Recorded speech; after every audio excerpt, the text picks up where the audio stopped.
Okay, good evening, council staff. I think we are still short one councillor.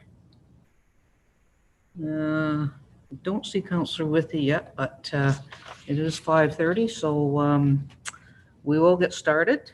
The meeting is being held electronically in accordance with Section 238 of the Municipal Act. I will call upon the clerk to conduct a roll call of committee present.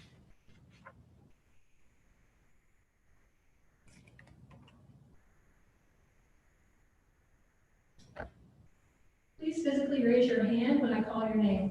Deputy Mayor Nancy Alcock, Councillor Dan Armour, Councillor Jason Fitzgerald, Councillor Dion Schumacher, Councillor Bob Stone, Councillor Brian Thompson, Councillor Jonathan Weed, and Councillor Withy has not joined us yet. Mayor Karen Terziano. Present. Thank you. We have quorum. Thank you. I have a resolution moved by Councillor Armour and seconded by Councillor Schumacher. Be it resolved that the regular council meeting agenda dated Monday, September 28, 2020 be adopted as printed and circulated. All in favor? And that carries. Are there any disclosures of pecuniary interest? Councillor Thompson. Thank you, Your Worship. I have pecuniary interest in 722 Planning Committee meeting minutes September 16 of this year, item 6.1, and then item 10.2.5, which is bylaw 2085 Nelson, 93 Burnell Road rezoning. And the business reason is applicant is a client. Thank you. Thank you for that. Okay. Well, it certainly is a pleasure tonight to welcome one of our newest staff members, Rob Collins, the new fire chief for the town of Huntsville. And I'm going to ask Director Hernan to welcome Rob officially on behalf of the town and give us a little bit of a background on him. Thank you, Mayor Terziano. Yes, it's sort of bittersweet tonight to, after 23 years as being your fire chief, to be introducing a new fire chief to you. Rob Collins comes to us from the Blue Mountain area. Prior to that, he was down in the Port Hope area. I'm quite familiar with Rob because when we did some restructuring at the fire hall a few years ago, we picked Rob's brains and we followed some of what they've done in Blue Mountain. So Rob's quite familiar with our operation and the way we set up with our full-time staff now with dual roles. And Rob shares a lot of the same beliefs that I share when it comes to fire prevention and fire response. He believes that a good residential sprinkler system will solve almost any planning problem that the planners can find. And he also believes in the value of the volunteer fire service and what it means to the community. So tonight you'll be passing a bylaw officially naming Rob as your new fire chief. As you know, I'll still be on obviously as the director for the organization, and I'll be working with Rob throughout the transition and carrying on with my role in the operations division. So without further ado, I'd like to welcome Rob. And Rob, you can turn your video on and maybe say hello to council.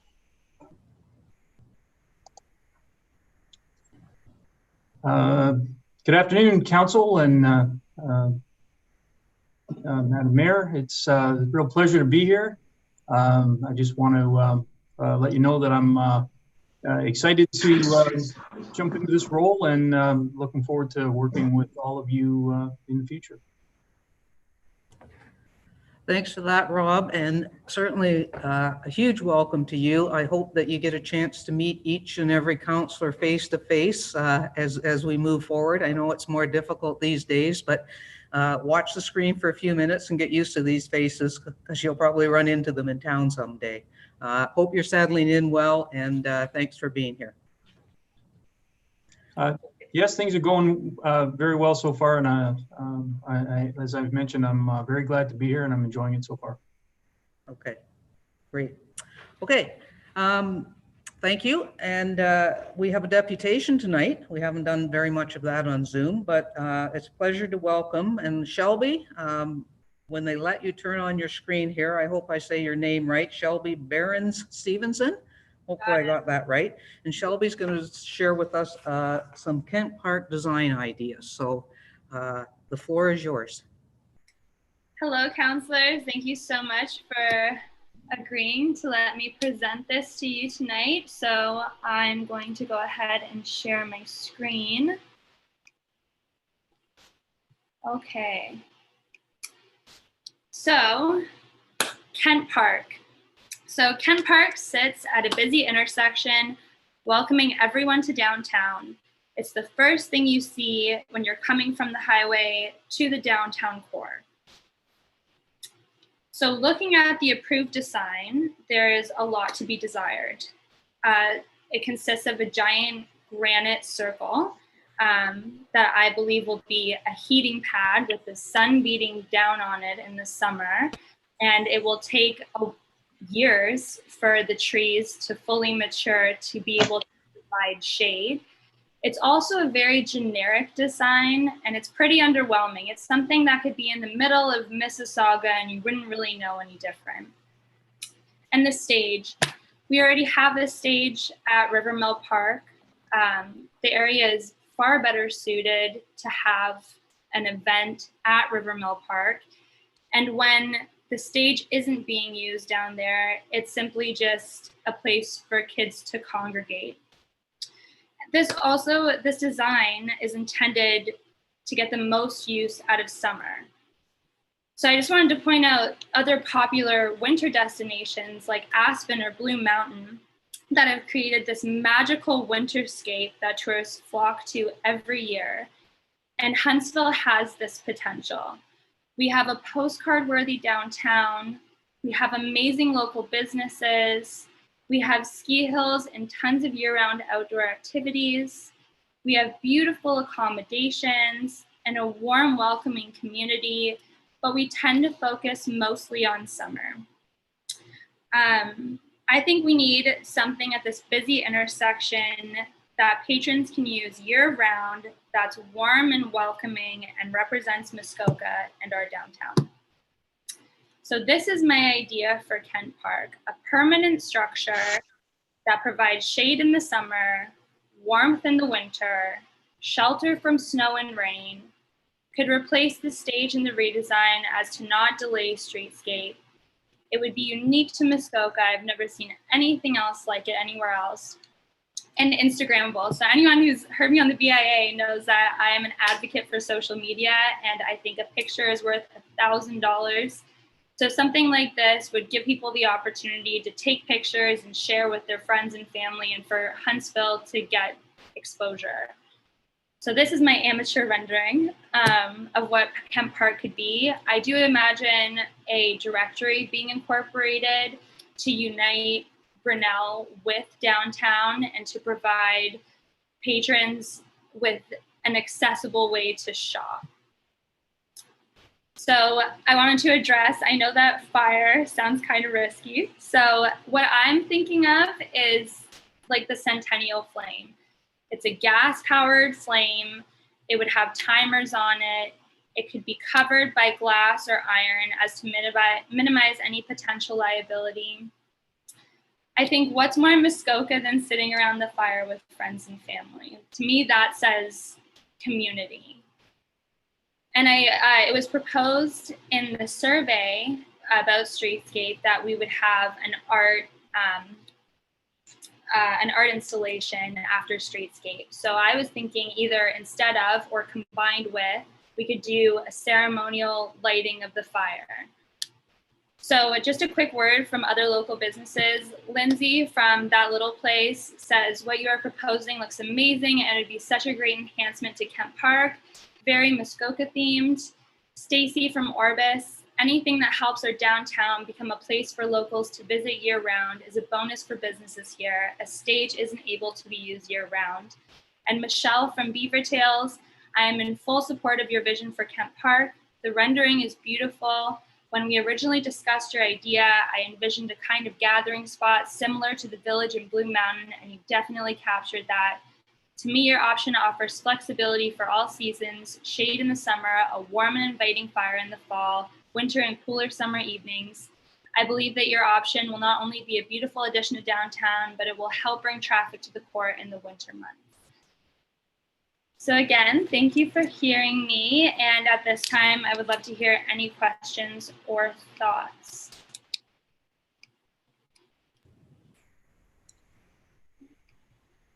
Okay, we'll get you to just stop sharing. That's perfect. And now I can see all of council. And as much as we will have a discussion on Kent Park a little bit later in the agenda, I am going to open it up to any questions for Shelby before we get to that other stage. Deputy Mayor Alcock.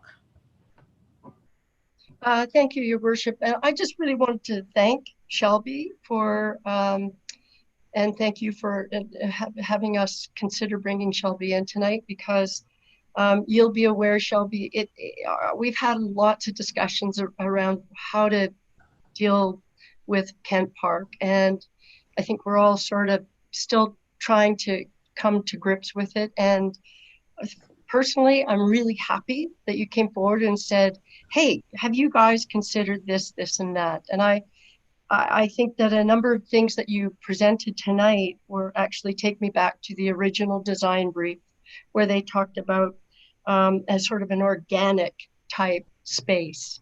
And what you're talking about, I think, it's organic to Muskoka, right? And your design, I remember going to a spa in Quebec wintertime, and they had exactly what you showed us tonight. So, and it was amazing. You know, it was obviously more people. I couldn't sit there because people want, you know, it was already crowded. So I really like it. And I also love the fact that you're asking us to reconsider what we currently have before us. So thank you for that. Thank you so much. Councillor Withy. Thank you. Sorry, I had a couple technical difficulties, so I was late. Thanks, Shelby. Always good to hear new ideas. This is more directed at, I guess, when we receive these deputation submissions, I would like to encourage everybody to include this kind of material in the deputation so we get it beforehand. This would be something, I think, rather than just to see it first time when the meeting starts, it would be valuable. And all deputations, I think, should be encouraged to send materials beforehand to be included in the agenda so we can ponder things before we actually discuss it. That's my point. Thank you. Are there any other questions? Councillor Weeb. Thank you, Your Worship.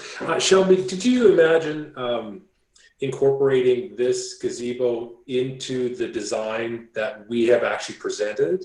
So rather than have an empty center kind of meeting space to sort of superimpose this gazebo onto it? Or are you thinking more like we could take what's there at Ken Park, maybe take a tree or two out and flatten the area and put this gazebo in as is? So when I had spoken with Steve Hernan, it was made clear to me that if we were to reconsider the entire design, that it could potentially delay streetscape. So like either or, like I think, you know, if it could be a little bit more organic around that area, I think that would be great. But if it is something that would delay the streetscape, then it's definitely, it could be incorporated into the existing design. Councillor Schumacher.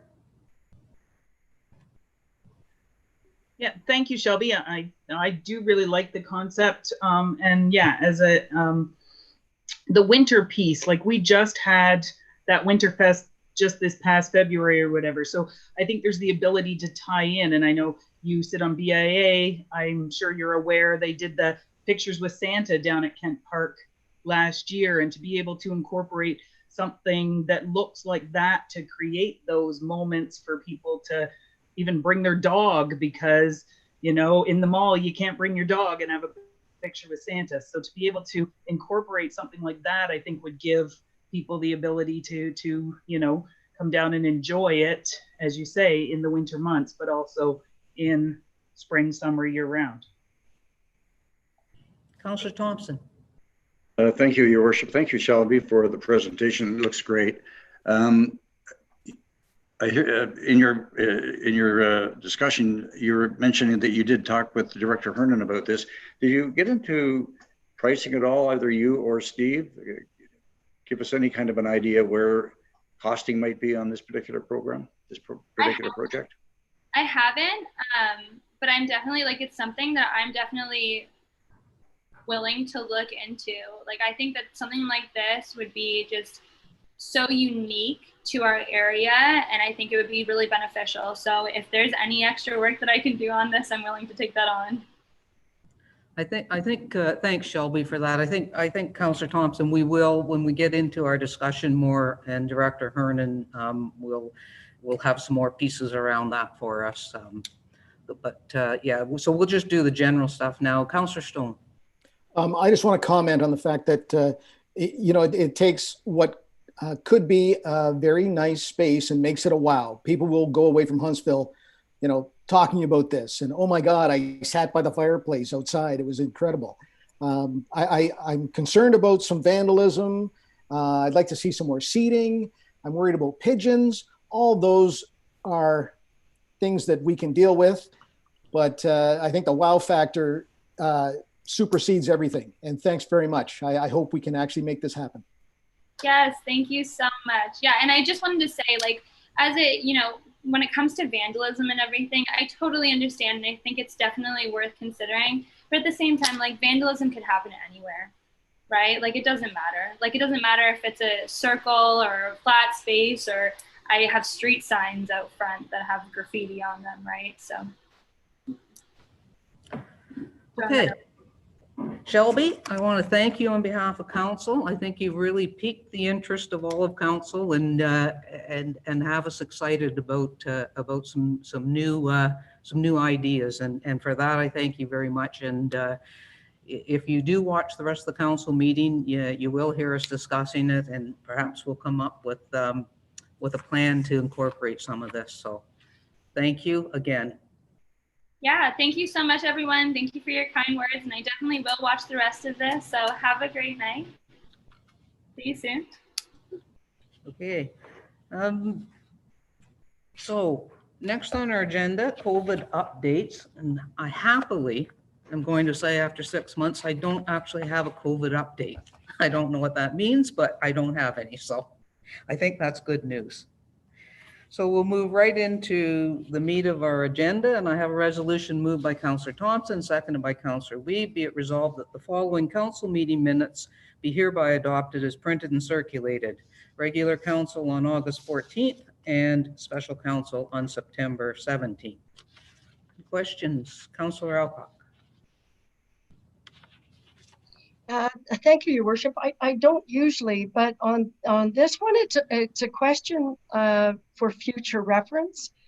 In our regular meeting minutes, with reference to the report on Main Street streetscape and the 60% design work approval, the minutes don't reflect in any way the discussion that we had. We had a lot of discussion around whether it be big boulders versus cut stone. And there was a lot of back and forth. And at the time, my understanding was we gave clear direction to Director Hernan and Les that, there'd be a reconsideration on what kind of stone and rock we'd be using. And I think that was agreed to. There was also some discussion about some of the design elements on the main street where it had included benches versus whatever. And the discussion was that we hadn't discussed it. So none of that is reflected in the minutes. And so one would look at that and say, probably any of that direction that we gave is non-existent looking at these minutes. So I guess my question is, how do we reflect those changes made? I guess in future, we have to have a motion in order to do that, because otherwise it's not reflected, any of the discussion. I'm going to ask our clerk to comment specifically to that question. That would be helpful. Thank you. Thank you, Deputy Mayor. The question is valid. However, you are correct that only direction is provided in the council minutes. The act states that no note or comment is to be in our council minutes or any minutes. except for planning, they have a little bit of a different rule there. So that would mean motions only. So I can tell you, Deputy Mayor, that we do, the Deputy Clerk and I do keep a list of items that you discuss that are not in a motion, and we share that information. However, that is not in the meeting minutes because only the motions are in the meeting minutes because of the act. Follow up? Yes, please, if I may. Thank you to our clerk for that explanation. That is very helpful.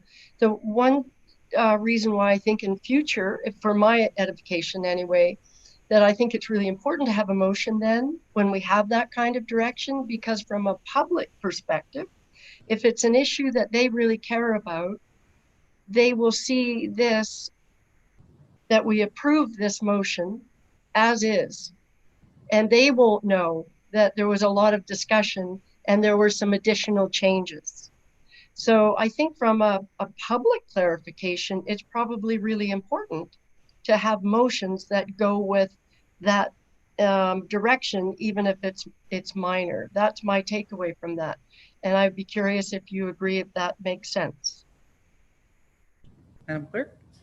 Absolutely. This is a good example of the reason why everybody should put a motion on the floor that, or it's in the council agenda. Otherwise, you're missing a whole ton of potential stuff.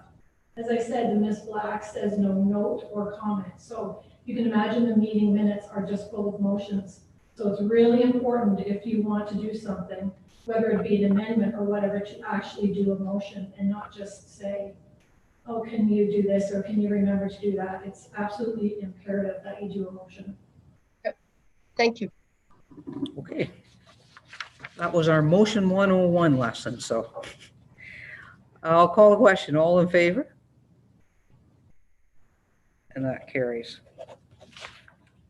Okay, reports from committees, and the first is the library, and our library minutes attached are a couple of months old now, and we passed a handful of resolutions. Our new director, our new CEO of the library is here, but probably the most important news on the library is we have received back all of the engineer reports on the problems at the library, and we are currently issuing tenders to get everything, or getting quotes to get everything fixed up. And I would like to guess that we're probably only 30 days out from the library being all fixed up and ready to go again. So that will be good news. And then we will see how the board moves on the reopening phases of the library. So if there are no questions, that's for information only. And the next information only is the BIA Board of Management. Councillor Stone. Yeah, so most of the information's in the minutes. The only additional information would be that the RFP for the Main Street, the digital Main Street squad, the RFP is closed, and service to businesses, either getting online or being better online, will start in October and run right through till the end of February. And aside from that, the BIA is working hard on their strategy for streetscape. Any questions of Councillor Stone? Councillor Withy. Thank you, Your Worship. There was a quick question I had. I noticed there's an issue about vandalism in the minutes, and it says if anyone knows anybody to contact Councillor Stone. Should that not be contact the OPP? I'm not sure who's in charge of taking care of vandalism in this town, but anyway, just throwing that out there. Councillor Stone? Yes, so the OPP had already been contacted, and this was a discussion with the BIA board about the vandalism that has happened. And if there was any inside information, it was, I asked them to get in contact with me and I would disseminate it appropriately, whether it be to town staff or the OPP. Any other questions? Okay, Committee of Adjustment, Councillor Stone, you're still up. Yeah, it was a short meeting, nothing contentious, everything went smoothly. Huntsville Lake Bay's Chamber of Commerce, Councillor Weeb. Thank you, Your Worship. Actually, we moved our meeting to October 1st, so that's this coming Thursday. So, okay. And the municipal accommodation tax tourism update. Our meeting this past week was also moved to next week, I believe. But I think it was 2 meetings ago. I'm not sure that we've had council since the last one. And the Municipal Accommodation Tax Board had a really great company do some surveys for Huntsville. And the surveys were for people's travel plans during COVID and where they were traveling in Ontario and whether Huntsville was on the list. And then there was a second survey of people who actually have been to Huntsville and what they know about Huntsville. And the results of that survey were very interesting. And I'm only giving you a teaser because I believe the board or some representative will come to our council and present those findings in more detail. But as somebody who thought they knew Huntsville pretty well, the findings were very interesting. So stay tuned for a report that we will get coming forward on that. Yeah, now that's all the information. So I have a resolution moved by Councillor Withey and seconded by Councillor Armour. Be it resolved that General Committee meeting minutes dated August 26, 2020 and the recommendations contained therein be hereby adopted as printed and circulated. Are there any questions from General Committee? Seeing none, all in favor? And that's carried.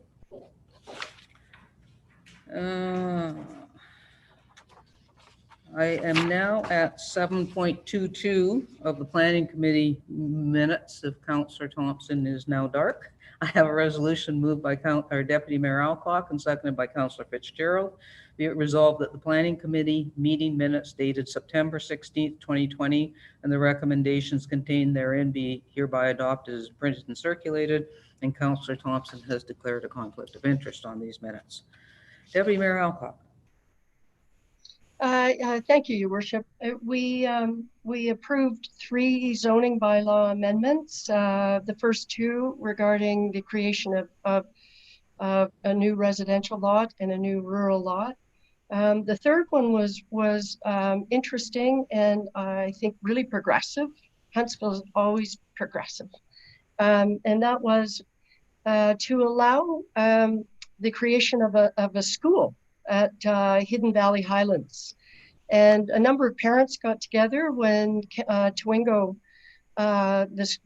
College closed, and they wanted a similar type environment for their kids, and worked out an arrangement with Hidden Valley. They were very, very excited about it, but it meant that there had to be a zoning bylaw amendment to allow an educational facility to be located there. So we were all rather enthusiastic and we approved that. We went on to reports from committee and approved an amendment to the site plan for Terracin Holdings, which is the brand new building at 19 Main Street East. They had to amend their site plan because of issues with the neighboring property. And we indeed had a deputation from the owner of the neighboring property. And actually, I think it went reasonably well and we approved the site plan.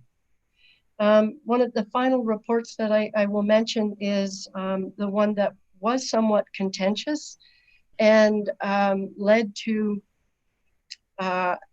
committee asking staff to defer consideration of this file until November.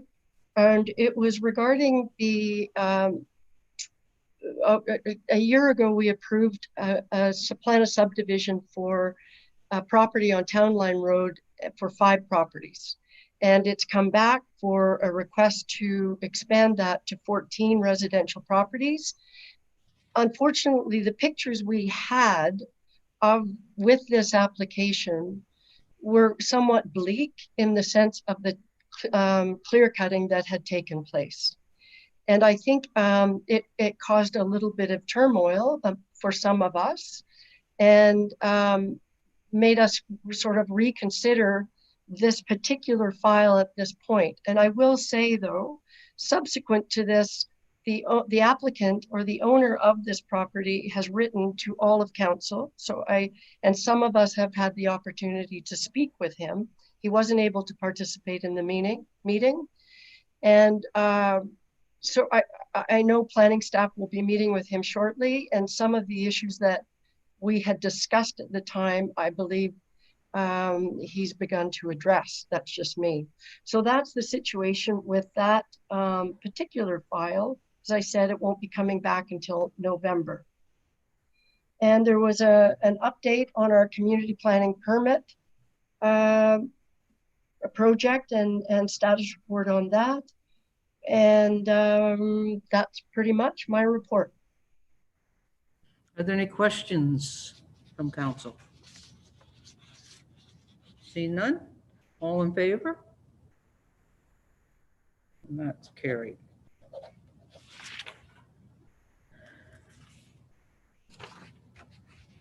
Okay, I have a resolution moved by Councillor Withey, seconded by Councillor Thompson. Be it resolved that bylaw 9540, being a bylaw to govern the use of guns or other firearms, be repealed and replaced with the draft discharge of firearms bylaw attached as Appendix I to Report Development 2020-96. And I think Corey Kruston's with us. And Corey, do you want to walk through this report? Yep. Thank you, Your Worship and Council.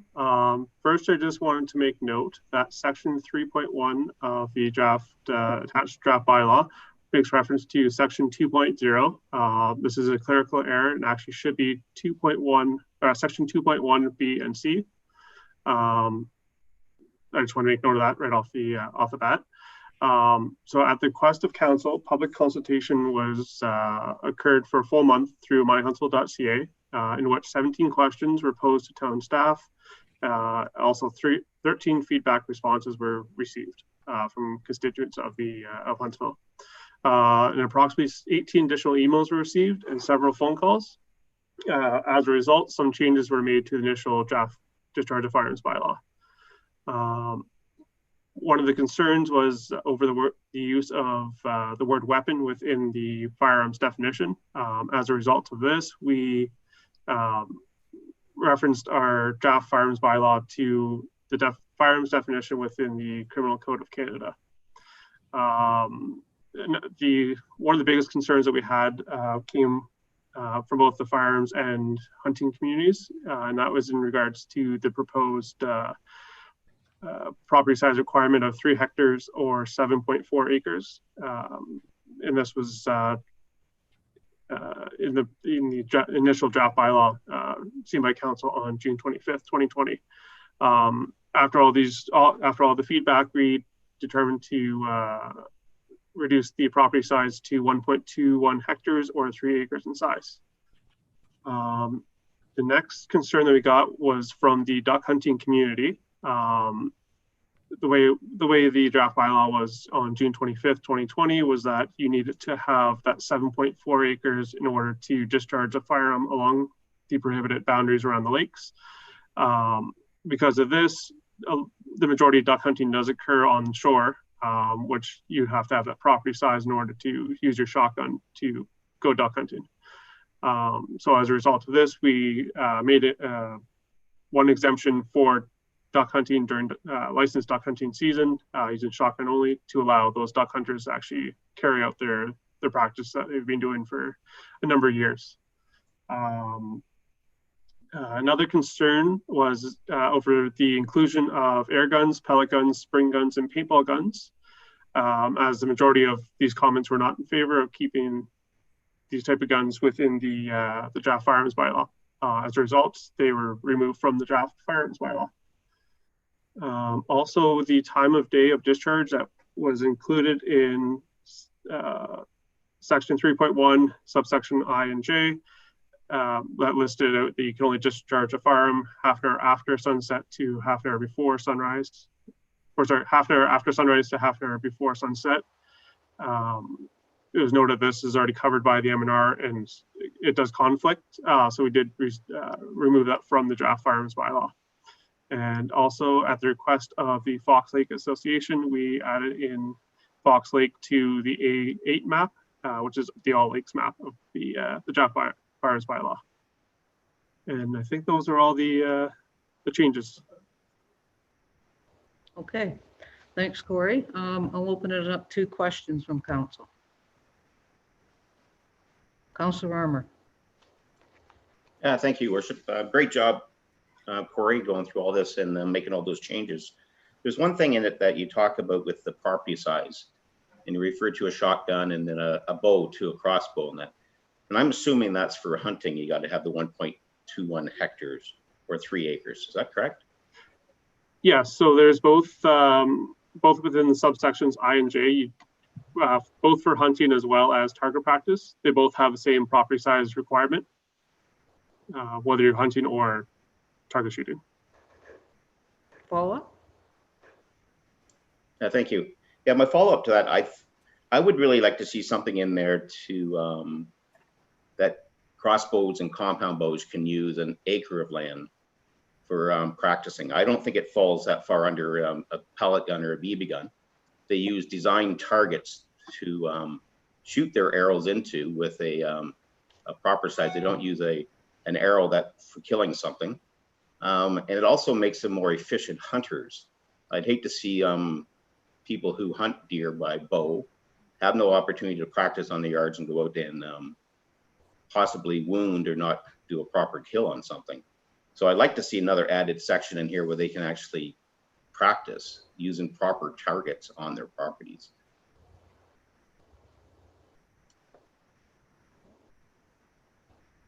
Councillor Withy. Thank you, Worship. I'd like to add my voice to Dan's. I think I support what Dan just brought up, and if he's going to put forward a motion, I'd be happy to second it. I think that makes a lot of sense, and certainly a lot of what I've heard of from the community that deals with these things. So I'm in full support of what Councillor Armour said. Thanks. Councillor Stone. Yes, I'd almost take it a little farther. So I have no problem identifying the urban areas that should be prohibited, but Huntsville's 80% rural. That's the way we love it and why people move here. I don't think we need to prescribe the size of the property that people can shoot on if we've already identified the restricted areas. I know some properties that are 4 and 5 acres that are pencil thin that would be unsafe to shoot on, and 2 acres that are plenty safe to shoot on. Staff have already reduced it by 60%. I suggest we move the 3 acres prescription totally. Okay, so Corey, I'm going to give you a chance to comment on whether or not adding another section down to the 1 acre or removing the size completely. I know that we have reduced it from the 7 acres to 3 acres. Can you comment on why you came up with that number and what the pros and cons would be to either removing it at all or adding the 1 acre size? Yep, thank you, Worship. So we came up with, I initially took the 7.4 acres, so from the draft firearms bylaw back in June 25th, which I got a lot of feedback from firearms and hunting communities saying that property size was much too large. Some of them did come back and say that 1 acre to 2 acres would both be kind of the safer property size that they would see, both from the bow hunting community as well as shotgun. So that's why we initially took that 7.4 acres down to 3. With reducing it down, it could work, but if we completely remove it, you might have the one guy that's in his backyard on the pencil thin property or something like that would he might be under that acre or 2 acres, whatever it may be, or he may be just above it and discharge something, and it could cause a harm, I would say. So back to Councilor Armour, your proposal to reduce to an acre was for crossbows only, or? Yes, crossbows or compound bows. We do have constituents right now that are in the actual gray zone that have over an acre of land who are avid bow hunters. And they use their property every year with proper targets to practice before going. With this type of property size and being in that zone, they would have to stop practicing altogether and find another area. So that's why I propose that even within the gray zone, we have an acre that you would be able to just practice with your bow. No hunting allowed though. Okay. Okay, I think there were a couple more questions, so before we deal with that, potentially, we'll keep going. I think Deputy Mayor Alcock, you were next. Thank you, Your Worship, and thank you, Corey. Just to start, I also support Councillor Armour's suggestion. I think that makes a lot of sense from the sound of it. But I did have a question, and I noticed in some of the consultation there was a request or comment from someone on the Griffin Lodge Road area, asking, you know, why they're not included in the restricted zone or the within the boundary. And so my question is, and I haven't been getting a lot of calls, so it's really just a query as to how do you determine what subdivisions or residential areas should be included and other ones not? Because the Griffin Lodge Road area is actually there are lots of homes out here, and there are 2 residential plans of subdivision. So I'm just curious how those decisions, someone may have told me, but I've forgotten. So I'm just curious how those decisions are made. Corey? Yep, Your Worship. We based all the maps off of the current OP boundaries. The 2 that were added were part of both the Fox Lake Association and the Woodland Heights Association. So it was obviously an association that was involved as well. But outside that, we based the maps off of the current OP or the current firearms bylaw, depending on which one was more restrictive with the boundaries. Follow up? Thank you for that. Just a very quick follow-up. So if there were a lot of people here who felt strongly, they could put together a petition or something and bring that forward and to amend it. Is that how it might be done? Yep. Yeah, definitely. That could be definitely looked at. Okay. Thank you. Councillor Thompson. Thank you, Your Worship. I would agree and support the idea of 1 acre as well. It seems that when the restrictions when we create a new rural lot is a minimum 1 acre in any event, so that would dovetail very nicely with the 1 acre idea. So I'm totally in support of 1 acre. Councillor Schumacher.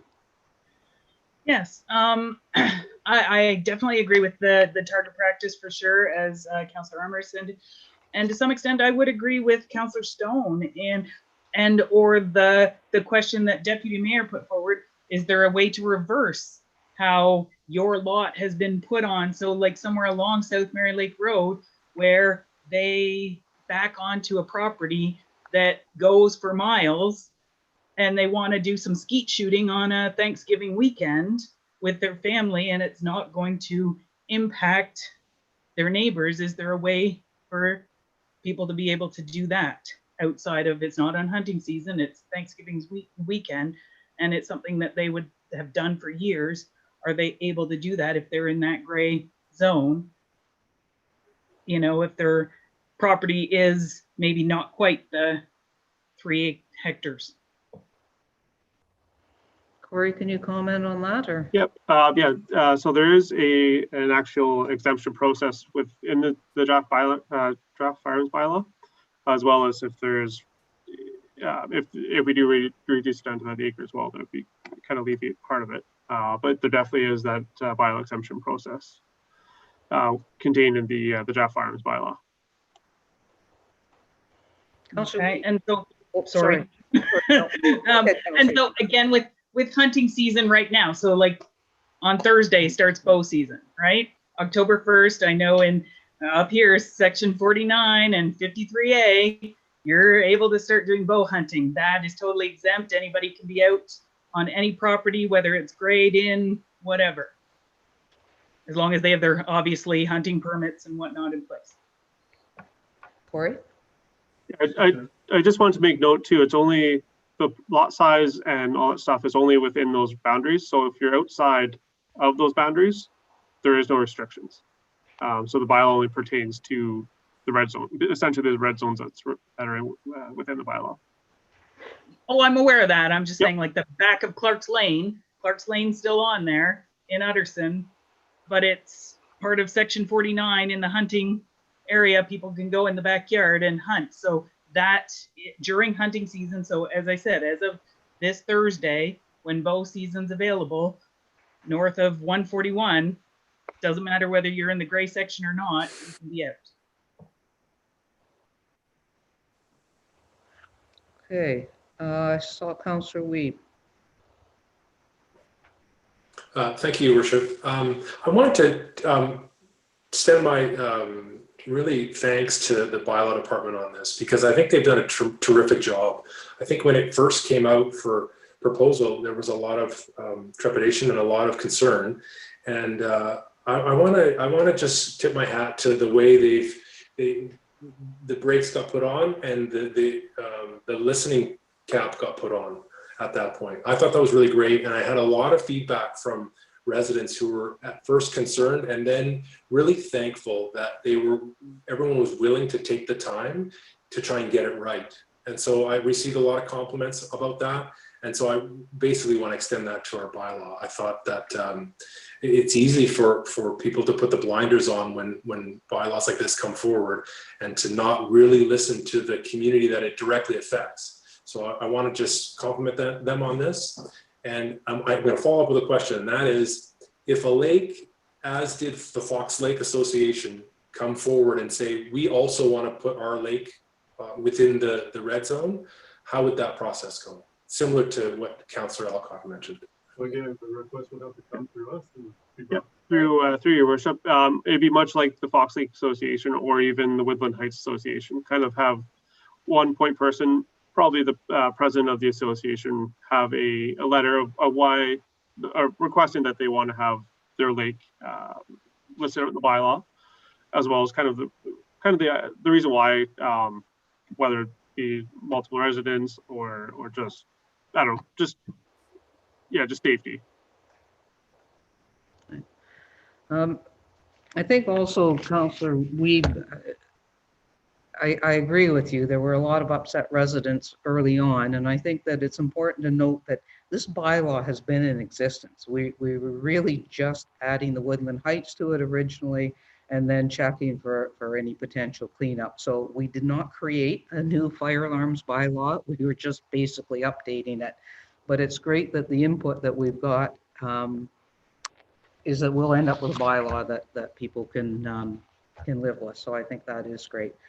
So if we are in favor of adding that 1 acre size lot for the bows, I'm just going to defer to the clerk, and I'm wondering if we can't just pass the resolution as amended and then update the bylaw. Madam Clerk? Thank you, Mayor Trudeau. So if somebody would put a motion on the floor to table this, it will give us time to prepare that amendment correctly for you, and we'll pull it back off the table before the end of the meeting and get that done, and before the bylaws come forward. So it just gives us a few minutes to do that for you. So if we have someone put a motion on the table just to table it for the moment. Can we have a motion? Councillor Armour? Yeah, I like the motion, but unfortunately I couldn't hear Tanya. Oh, we just need a motion. We just need a motion to table this so that we can fix the bylaw up and it'll come back before the end of this meeting. I'd motion we table it for sure. Okay, and a seconder, Councillor Withy? Okay, so I'm putting it on the table. And I will leave it in the clerk's capable hands, and she might be talking to you, Corey, behind the scenes to do that. And we will move on and let them work on that. So I have a resolution moved by Councillor Fitzgerald and seconded by Councillor Weeb.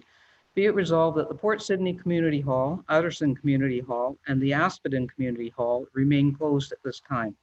And further, that after consideration and approval by the senior management team, staff reopen the Port Sydney Community Hall, Utterson Community Hall, and the Asphodon Community Hall according to safety guidelines in a phased-in approach when gathering numbers at unstaffed businesses are increased. And I'm thinking Mr. Pilling's here to walk us through this report. Greg? Thank you, Your Worship, and good evening. The very fluid situation, as I'm sure all of you have been kept up to date with, even as we were writing this report on September 19th, after the deadline of the due date of the report on the Friday, the province made a change that was province-wide in reducing our numbers. So in consultations with everybody that we've been dealing with from the health unit, Dr. Gardner, with the help of our CAO, the town's asset and risk management coordinator has been very helpful with us, ensuring our provincial guidelines, insurance requirements, legal requirements, and waiver requirements are all in place. The reduction in the allowing of gatherings of only 10 people at private locations has really prohibited the ability for those community halls to be opened at this time. And we've all seen the uptick with COVID, unfortunately, that's happening right now, whether this is the second wave or not. The numbers are greatly increased. So that is our recommendation at this time, is to keep them closed until the numbers reduce or the restrictions are increased. Questions? Councillor Fitzgerald.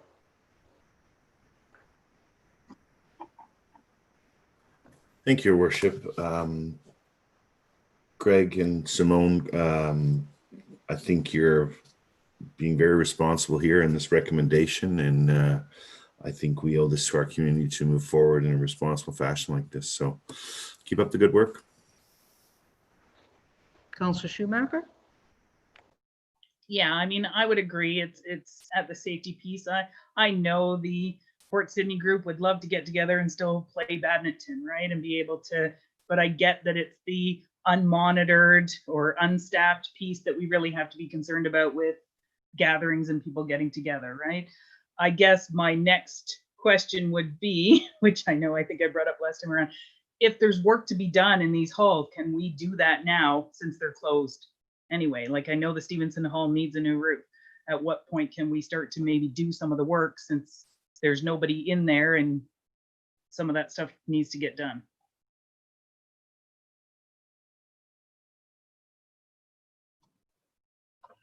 All right. Madam CAO, would you comment on that? Thank you, Your Worship. So when COVID first hit, we were trying to be obviously fiscally responsible, and we were cutting back some projects that were approved in the budget, but we just needed to wait to see where we were going to end up at the end of the day with revenues and expenses. So the senior team has reevaluated some of those projects that were sort of pulled back in order to ensure that we are in a good fiscal place at the end of the year, and slowly started to bring some of those projects back, working in close connection with the finance team to make sure that we still keep within line of our budget. So to answer your question, yes, we are looking at various projects that we can bring back. I would have to ask Simone specifically about what projects on the halls we're bringing back, but we are starting to bring those projects back. And I do see our treasurer has joined the Zoom meeting, so I'm thinking she would like to provide comment. Julia? I was just going to let you know that we did issue an RFP for the Stevenson roof, and it has been awarded, so that will be proceeding. Thanks for that. I see another hand. Yes, Councillor Withey. Thank you, Worship, and thanks, Greg, for your report. As we've seen, there's been this concerning uptick in cases. I know there's some uptick in local cases. I can speak personally from my business. It's been affected with just people having some sort of symptom and been taken off work. I'm wondering where we're at in terms of, I mean, the community halls are one thing. At some point, we're going to have to readdress the Summit Center and what we've got open as these upticks are happening. You know, I've got, I know Councillor Schumacher knows about this, but I've got somebody who has a child who's been home, whose sibling is still going back and forth to school. It's all very concerning as these inevitable increases are happening as we get into the fall and winter. And I guess is the plan to wait till public health says something before we decide on what to do with places like the Summit Center and remaining open when there's so many kids that are sitting at home with symptoms, without symptoms, waiting, mostly 2 days, but I've heard still as long as 9 days before they get results. I'm just very worried about what's coming towards us as far as what we have planned. I just wondering if you might comment on that. Thanks. I think, Councillor, we are going to have a full update on our other facilities at General Committee in just a day and a half, Wednesday morning, and how those openings are going and whether or not we have any plans or should have any plans to reduce or change course on that one. But for this one, we're strictly on community halls, so we should sort of limit it to that. But we will have that discussion Wednesday about our other facilities. So if there's no other questions on the community halls, I'll call the question. All in favor? And that carries. And when we tabled the last motion, I forgot to call all in favor. So we had it moved by Councillor Armour, seconded by Councillor Withey, that we table the motion on the firearms. All in favor? And that carries. So that's on the table. Okay. I have a resolution moved by Councillor Stone and seconded by Councillor Alcock. Whereas in 2018, Council directed staff to issue an RFP for engineering design services to facilitate the creation of a Main Street streetscape due to the scheduled reconstruction of Main Street and the rehabilitation of the underground infrastructure by the District of Muskoka. And whereas construction of the project is set to begin in the spring of 2021, and whereas businesses located on Main Street may experience a decline in regular business due to construction, and whereas COVID-19 pandemic has not yet been eradicated and continues to impact business, and whereas Council recognizes the great importance of the stability and recovery of businesses to the sustainability of our community, now therefore be it resolved that Council approves the following Phase 1 programs that will provide support for businesses during the streetscape construction project. Complete communications and marketing plan, investigate and bring back updated community improvement support programs for consideration and include $45,000 in the draft budget from the levy funding, the purchase of digital kiosks at $50,000 to be funded through the municipal accommodation tax, created virtual streetscape pedestrian and traffic tool, web, mobile, and kiosk, $10,000 to be funded through the corporate information reserve, explore potential of lease agreements with private parking lot owners, and identify financial commitments from all stakeholders.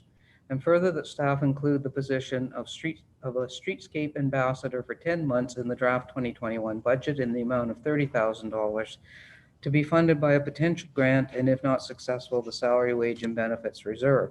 And further, that staff report back on phases 2 and 3 identified in the report prior to implementation. And Scott Oval, would you like to walk us through that report?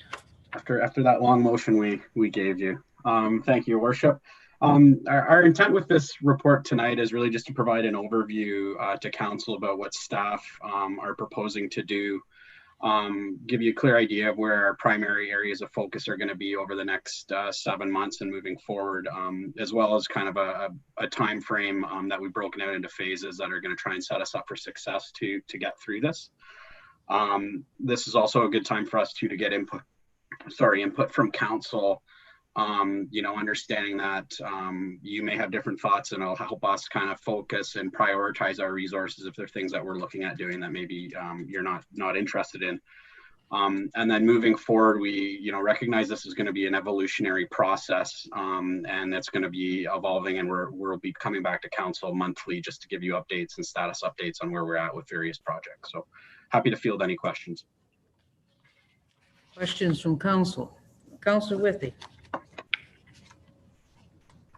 Thank you, Worship. I just want to go on the record that I am still totally against streetscape happening next season. I think that, as we can see in this report, it's already resulting in spending more money that we probably don't need to spend if we just waited another season or two and waited for COVID to pass. So I want to go on the record for that, and I'd like a recorded vote on this motion, please.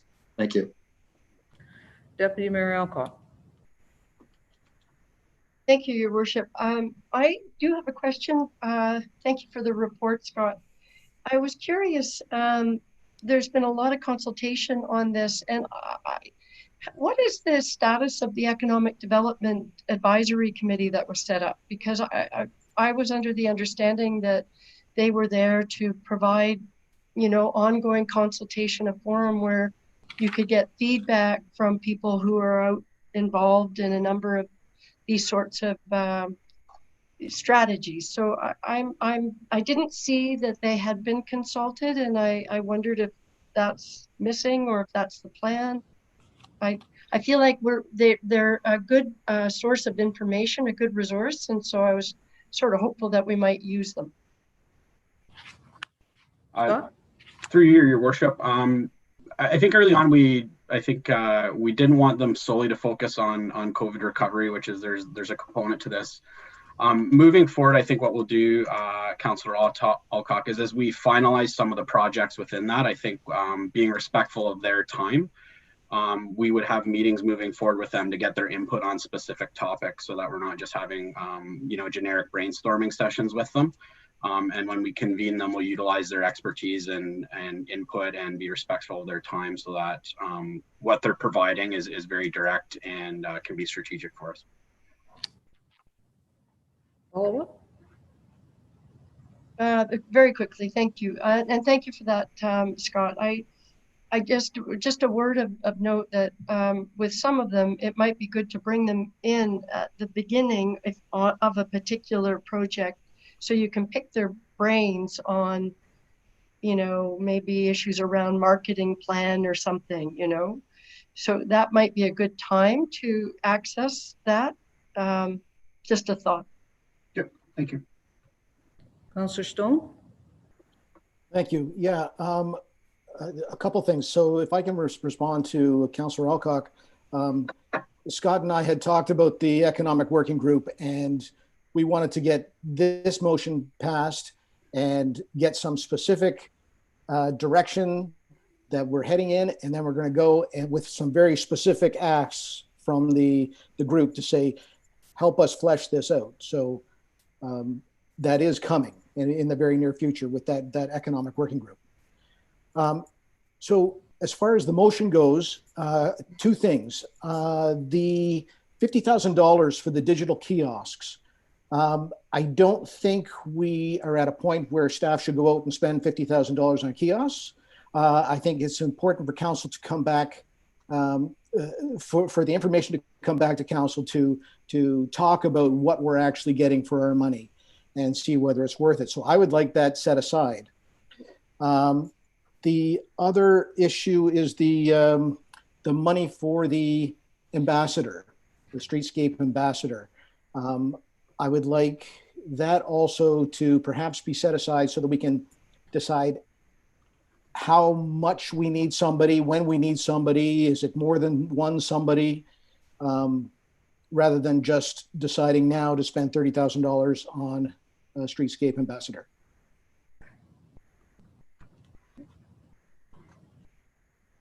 Councillor Stone, you have a proposed amendment to outline those as well, correct? Yes. Okay. I guess maybe before I do that, I'll see if there's any further questions, though, because I don't want to do more than one amendment if necessary. Councillor Thompson. Yeah, thank you, Your Worship. And through you to Scott, then with regards to the kiosks, if we pass this, is this a given then that this purchase will go ahead, or is this going to be one of those situations where we will buy those kiosks when and if we need them type of thing, Scott? So could you clarify that for us? Yeah, absolutely. Through Your Worship, if it was approved today, my understanding would be we would have the go ahead to go into because I believe the cost, we'd go into the procurement process for that. I believe it'd probably be a request for quotation we'd look at.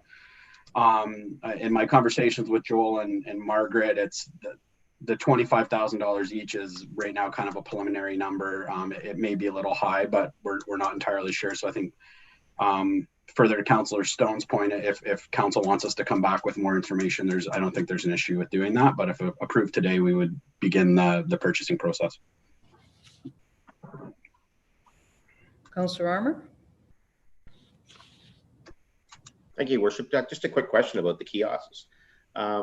Would these be able to be continually used after the streetscape is completed? And I believe a part of streetscape, didn't we have a kiosk down in the Kent Park area? Yeah, I may have to lean on Margaret or Joel here to get a bit more information, but we would be able to utilize them after streetscape was completed. I know our marketing department's already kind of coming up with creative ideas as how they could be used and even possible revenue generation models out of them to help with kind of the capital asset management on it. But I may pass it over to Joel or Margaret to just kind of provide some further information on that. Joel? Yeah, so the idea was that yes, they would be kept, and that we could utilize probably a lot of what we're building in the mapping tools and stuff like that in the future, just for downtown. Just very much more like you would see at a high-end shopping mall kind of idea with advertising and directional signage, that kind of thing. There's probably a very good chance that they would move. So there's probably some cost involved in if they were permanent or whatever, in kind of deciding where they end up in the end. And that's probably not where they go during construction. But the units themselves, have several years of life in them. And so, yeah, the idea would be that we would use them for this, and then they could go somewhere else to be used for other purposes, kind of for the rest of their life. Okay, so I tend to agree with Councillor Stone as well that as much as I've liked the idea right from the start of the kiosks and the mapping tool and everything, I would like to see a little more information on the kiosks, exactly what's going on them, their locations, how movable they are, and their future use after. So I don't think that we have to get an order out for those in September. There would be no problem delaying it and getting a little bit more information. So I'd be supportive of that as well. I do have an amendment moved by Councillor Stone. I'm looking for a seconder for it. Councillor Thompson? And it says, be it resolved that the following be removed. Bullet 3, the second last paragraph, which is specific to the $50,000 kiosks, and the following paragraph be added, or the second last paragraph be removed, and the following paragraph be added. An amount of $30,000 be included in the draft 2021 budget for the spring and summer ambassador hours, without specific to what that job would be. Questions on the amendment? Councillor Thompson. Yeah, thank you. Seeing how I did second it, I guess I have a question. I mean, I really like the idea of the kiosks. I really, really do. So what we're really asking here is just more information on usage of the kiosks and the implementation of the same. Is that where we're going with this, Your Worship? Exactly. Okay, thank you. Okay, so all in favor of the amendment? Okay, and that carries. So then the main motion as amended, which I won't read again, but that's the one that Councillor Withey asked for a recorded vote. So are there questions on the main motion as amended? Deputy Mayor Alcott. Thank you, Your Worship. It was just a very quick question. With respect to investigate the updated community improvement plan support programs, I certainly support that. I think we've all talked about that for a while. I'm curious, though, how we established the number 45,000 to be taken from the draft budget. If that's too much, too little, I'm just curious how we established 45,000. Scott? Yeah, through Your Worship. Because we haven't, I think that program hasn't been funded for as long as I've been here. So that's almost 7 years now. So it's really tough for us to try and determine what the uptake on this will be. And then also understanding, that probably at best the municipality could probably do a 50-50 cost share with businesses. And with COVID, we really don't know what that's going to look like. And also recognizing next year probably going to be a tight budget year. I think Kirsten and I both chatted about if we were approved for kind of just a number of 45, that maybe gives us the flexibility in there that if certain programs are oversubscribed, we could maybe possibly move some money around to suit that and look at it that way. But right now it's just an estimation, just because we haven't had a CIP funded in a long time. So Thank you for that, Scott. So it's a placeholder, and that's great. Okay, thank you. Okay, any further questions? Councillor Weeb. Thank you, Your Worship. Scott, would it be fair to say that regardless of COVID, if we're embarking on this project, you would come forward with this proposal? Is that fair to assume? Scott? Yeah, through Your Worship. Yeah, I think it's. I'm a big believer in planning and strategy, and I think it's important for us internally as a staff, and then through direction from council, to be on the same page. I think this will give us the ability as well to communicate with our partners. Everybody knows what their roles and responsibilities are as we move forward through this, and make it as seamless as possible. And then I think as we work through it as well, when we're providing council with updates, you'll see how this looks. And I think particularly with the communications and marketing, it'll clarify a lot of questions I think that are out there. So maybe some programs are tweaked a little bit because of COVID, but we need a plan so that we can have a course to chart, and then make changes as need be. Okay. I'm going to give the resolution to the clerk. So she's going to call the recorded vote.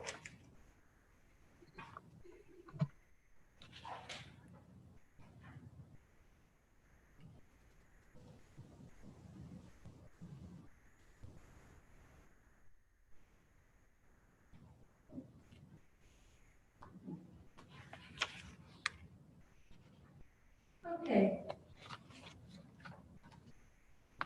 Councillor Stone. Yes, absolutely.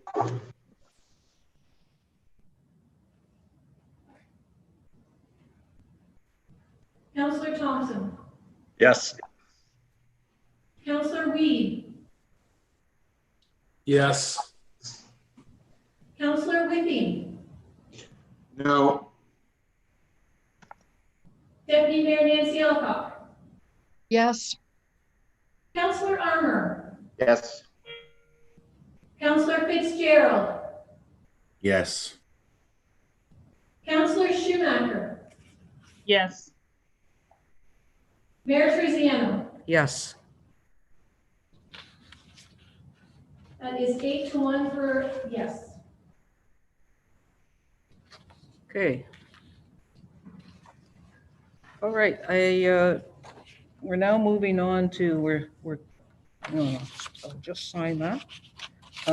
Still with streetscape, I have a resolution moved by Councillor Thompson and seconded by Councillor Stone. Be it resolved that council directs staff to enter into an agreement with Trinity United Church for the use of a portion of land on the east side of 33 Main Street East to facilitate the construction and installation of a hard service pedestrian ramp leading to Main Street from High Street. And further, that council directs staff to incorporate the pedestrian ramp as presented to council on September 16th, 2020 into the streetscape project at an estimated cost of $154,380. And further, that the amount be funded through the streetscape budget. And further, that maintenance, repair, and snow removal to be the responsibility of the town of Huntsville. Director Hernan, would you like to speak to this? Thank you, Mayor Terziano. Early in the process this year, when we were going through the streetscape, the Trinity Church came forth and asked if we were interested in trying to put the ramp in. We tried several years ago to put a ramp down beside the town hall. It wouldn't fit on town property. So the Trinity Church said, why don't you look at the bigger picture beside the town hall, including their land, and see if you could actually fit a ramp down there, and whether it would make sense to do something more pedestrian friendly, which would now lead them to the parking lot, which council purchased out behind the town hall. So we engaged our engineering firm to take a look at it, and that's the attachment that's in your council agenda with the ramp. I'd be happy to pull it up if you want and discuss it in greater detail, but the concept that was put together, it will fit. It does have several bends in it to give us the proper grades that we need. It does have the landing, so it meets all the accessibility standards. And we have it before you now. It's a case where if council wants this added to the project, it can quickly be added to the project. We're at the final stages of the tender, but this could be added. It does carry a price tag of approximately $150,000 for initial construction. The good news is the big tree out front, everybody asks, will that be saved? The big tree is saved. There's only some small shrubs on the side of the church, which they've already removed because they're more of an eyesore, but this would give a nice landscape feature. Very similar to what we're going to see on King Street leading down to River Mill Park, but it would be on the opposite side, and it would bring the pedestrians, if you will, foot traffic from behind the town hall, High Street area, the back street parking, and enter down to Main Street. So that's what we have here before you today to take a look at, and we're looking for some direction today as to whether council would like this added and whether they'd like us to continue with the negotiations with the church. This has been shared with the church. The church is quite excited about this. Thanks, Steve. Councillor Thompson. Thank you, Your Worship. First of all, Steve, thanks for doing this. This is exciting and long overdue for sure. And thank you to the church for coming forward to be a part of the process type of thing. Will this be considered to be one of our Muskoka moments, Steve, when all is said and done? Yes, it is designed with Muskoka moments, with the planting, with the trees, with the large rocks. There is some pull-off areas, if you will, where some chairs could be placed, as well as it would carry street lights up through there. So it would be a well-lit area, but very similar to that Muskoka moment feel that we keep trying to put in wherever we can. Councillor Withey. Thank you, Worship. I like this. You mentioned very briefly that it's accessible. It's been through the accessibility people and everything that it's good to go, that everybody can get up and down this. That would be my main concern, that it's fully accessible. But other than that, I think it's a worthy project and has my support. Steve? So it has not gone through the accessibility committee, but our design consultant has verified that it will meet all the standards. That's why there's a handrail has to be placed on one side. It meets the grades, and that's why we have the switchbacks and we have the landing. So it meets all the building code requirements for this type of thing. So it is deemed as an accessible ramp, but we have not shared this with the accessibility committee and got their blessing because we were dealing with the design consultants. We should share it though, Steve, going forward with the committee? Yes. Yeah. Are there other questions? Seeing none, I have the resolution and, oh, sorry. Deputy Mayor Alcock. Thank you, Your Worship. It wasn't a question. I just wanted to tell Director Hernan that I really like this. I really love the fact that it's connecting High Street right through to, eventually River Mill Park, because it'll skip hop down. And thank you. And I love the fact we're doing it with the church. So it looks great. Councillor Schumacher? Yeah, so I mean, again, similar to Councillor with these, is that as long as we're AODA compliant, which I know we have to be for 2025, and I think Steve pretty much covered that. And I don't know if Councillor Armour was going to mention, we do have an accessibility committee tomorrow. So if this is good to speak to, maybe we can pass it through them tomorrow. Councillor Armour? I guess that Director Hernan will be attending our meeting tomorrow, so perfect opportunity. Okay, perfect. Councillor Fitzgerald. Thank you, Your Worship. Steve, happy to see that we came up with a great solution, I think, there. I just think we should amend the motion to reflect the correct date before we vote on it.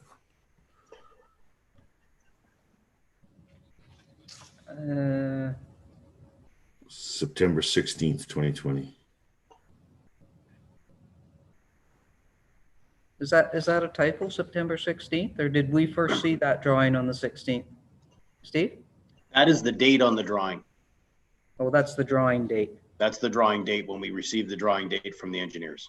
Okay, so I take it that makes it all right? It identifies the drawing that we're dealing with, yes. Okay, perfect, thank you.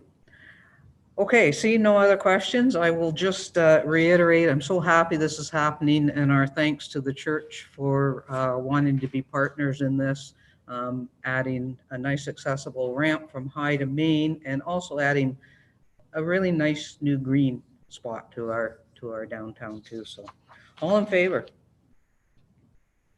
And that carries. Okay, Tanya shuffled my deck here a few times, so if I'm in the wrong spot, not my fault.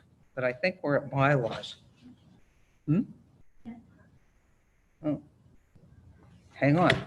We're at the discussion on Kent Park from our delegation earlier on. Steve, are you going to talk us through the conversation we had earlier, or? I certainly can, Mayor Terziano. So the discussion that Mayor Terziano and I've had is when this came forth, this concept for a fireplace and a covered structure. The discussion was, can it be added? What can we do? So right now on the streetscape process, we are down to dealing with 10 contractors bidding on the job. They have got the 60% drawing, so we're well into the design, construction, tendering phase of it to keep us in line. So the question was asked, could we change the drawings? Well, we certainly can, but if we stop that process, it's going to slow the whole process down. So the discussion I had with Mayor Terziano is that if council wanted to do something different in Kent Park, we could simply pull it out of the streetscape design, the tender, keep Kent Park separate. If council wants a redesign down there, or if they want some major changes, we could then look at a method to do that, whether it's through a design build, whether it's something different that council wants. And we could move forward with that and still have the project completed at the same time.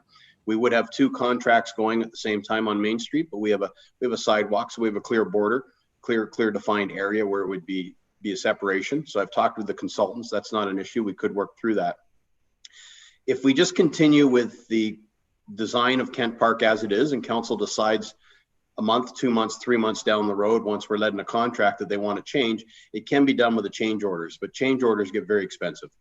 Once a contractor has a job and is awarded a job, every time you ask them to change something, you're sort of at the contractor's mercy. So the discussion I had with Mayor Terziano is if council's decided they want to go in a different direction on this park, I would recommend that we pull it out of the tender package, and we either go for a design build on the park once we have some clear parameters as to what council's looking for, so we could advertise it properly, or we could go out with we could bring a Donna Haynes back in if you wanted. Sorry, Donna Hines of the planning partners, and start from scratch if that's what council wants. So there's many options available to us, and if council's not comfortable with the design of Kent Park, my recommendation at this time would be to pull it from the tender, so we can continue with the rest of the project and not delaying the time. And then once council decides what they want down there and provide some direction, then we could deal with it through an RFP, design builder, or some other method. But it still could be completed. It's just a little bit different approach. We're breaking components out. And I think one of the other things that, Steve, you mentioned to me too, that really sold me on the idea of separating them is that what we're really building, or we're rebuilding, is a park, and it's not an infrastructure project down there, and it's not a road project. And the people doing Main Street are infrastructure and road people, and maybe we get somebody who zeroes in a little more on park building, and it might actually just be a better fit for us. So anyways, I'll open it up to questions. Councillor Stone.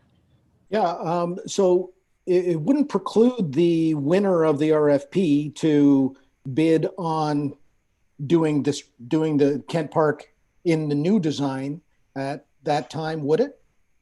Or would we have to go to somebody else? No, it would not preclude anybody from bidding on it if we open up a bid process for Kent Park. So any of the proponents which are trying to get the Main Street job could also bid on this. But as Mayor Terziano pointed out, and we did have that discussion, I'm sorry I didn't bring it up. When you're starting to talk stone fireplace and timber frame constructions, it's not really in a road builder's wheelhouse, if you will. So are we starting to get far enough away that we say, would we get better value, better design concept from going to a timber frame builder and asking him to incorporate the elements that we're looking for and build something in that regards? We're not asking a timber frame builder to design sewers for it or water, because that's all design part of the infrastructure.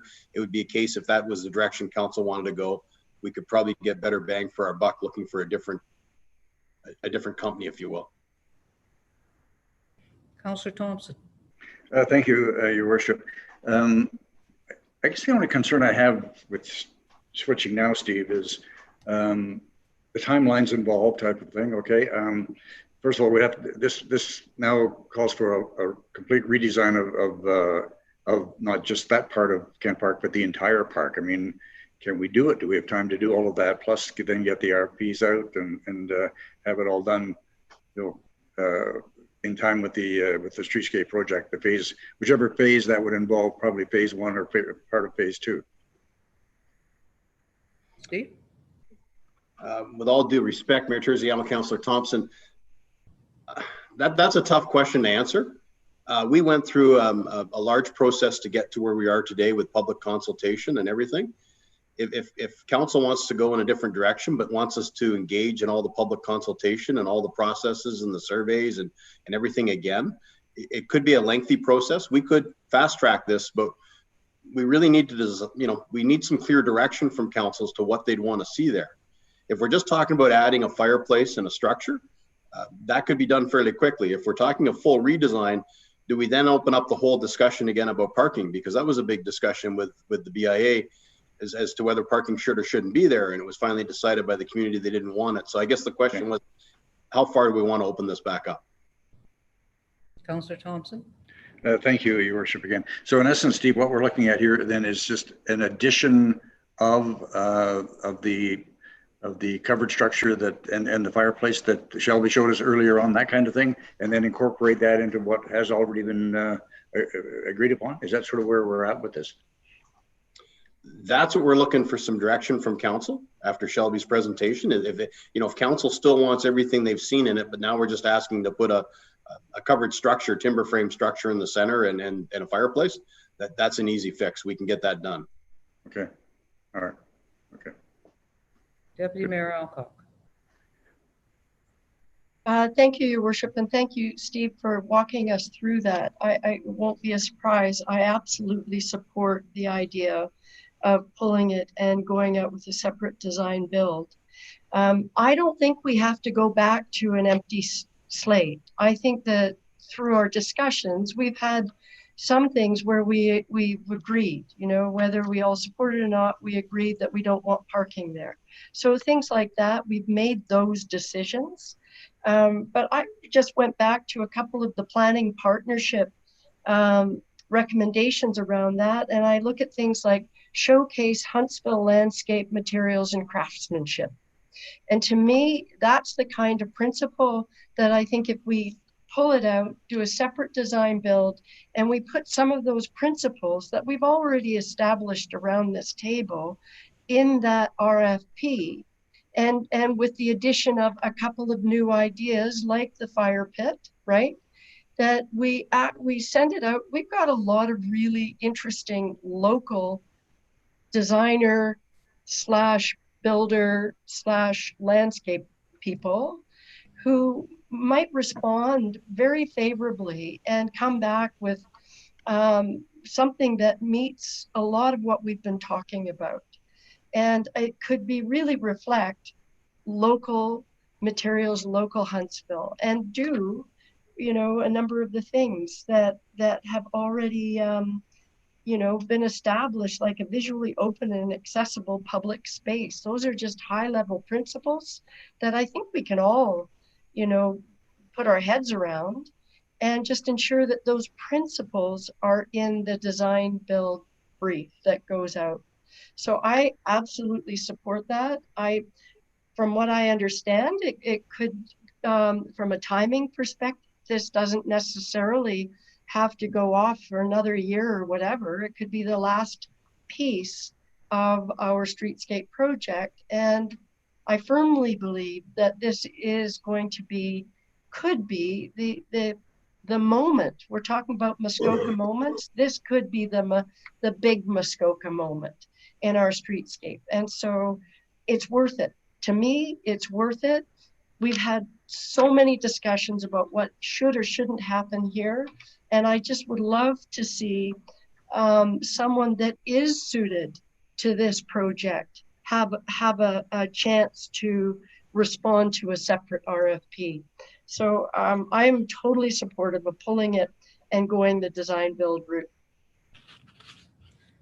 Councillor Armour, I think you are next.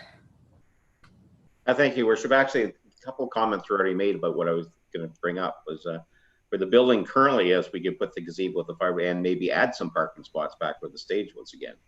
Because I think we need some parking downtown, and you could build a nice row of trees blocking those cars from the actual fire area. But just a thought. Councillor Weeb. Thank you, Worship. I would support what Councillor Alcock said. I think that at this stage, we were getting even further down the road of design by committee, and I think that's a mistake. I think that what Shelby showed us is that when one person comes forth with one idea and one vision, it actually is, it's cogent, it makes sense, it really works. When all, let's say 12 of us put our all ideas together, we came up with a real mishmash and a little bit of everything, and it doesn't really stand on its own compared to a sole vision. So I wouldn't plunk a gazebo in the middle of what we've designed, because with a stage, none of it would make sense.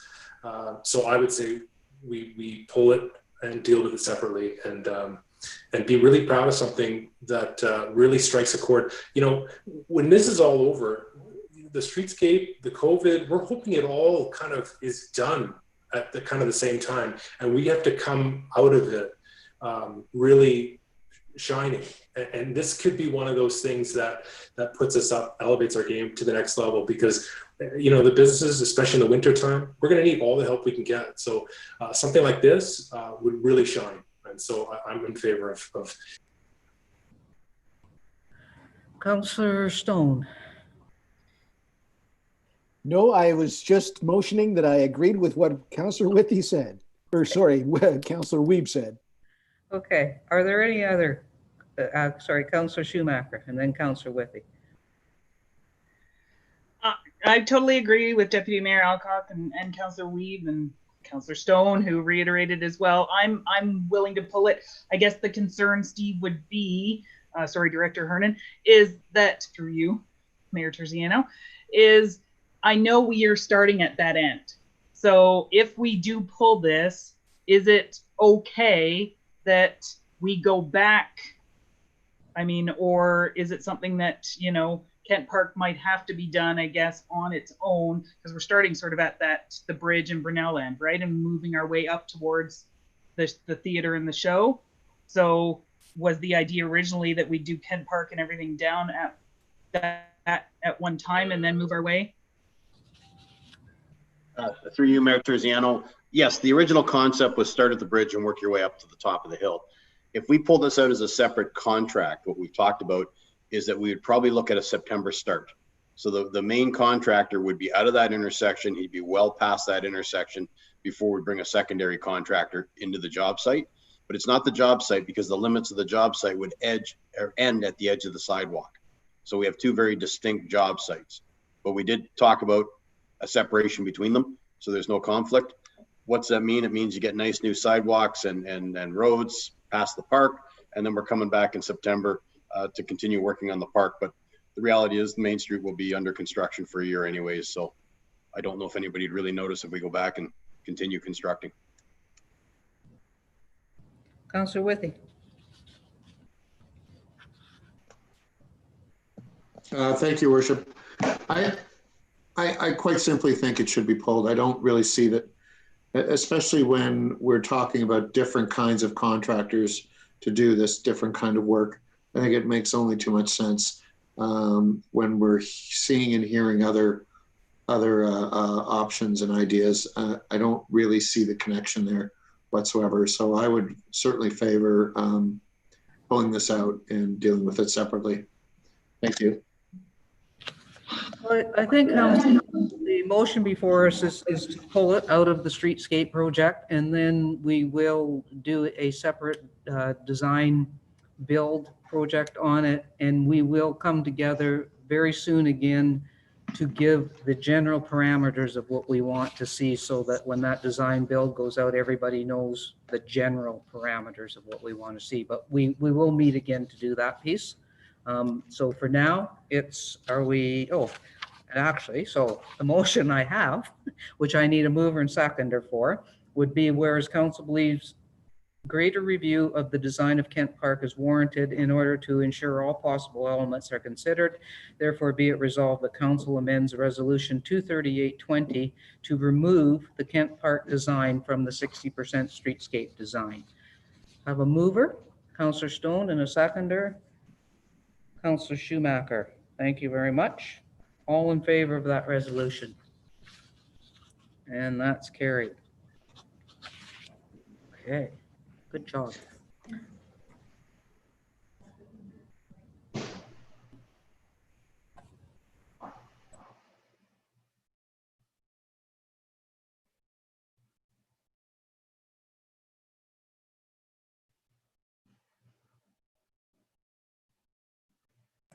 Okay, we're into bylaws. I have a resolution moved by Councillor Schumacher, seconded by Councillor Fitzgerald. Be it resolved that bylaw numbers 2020-81 to 2020-84 inclusive and 2020-86 to 2020-88 inclusive be reported and read a first, second, and third time and finally passed this 28th day of September. 81 amendment to fees and charges bylaw, 82 amendment to regulate and control traffic, South Ferry Lake Road and Riverside Drive. 83, reduced load periods for certain town roads. 84, appointing of statutory officials.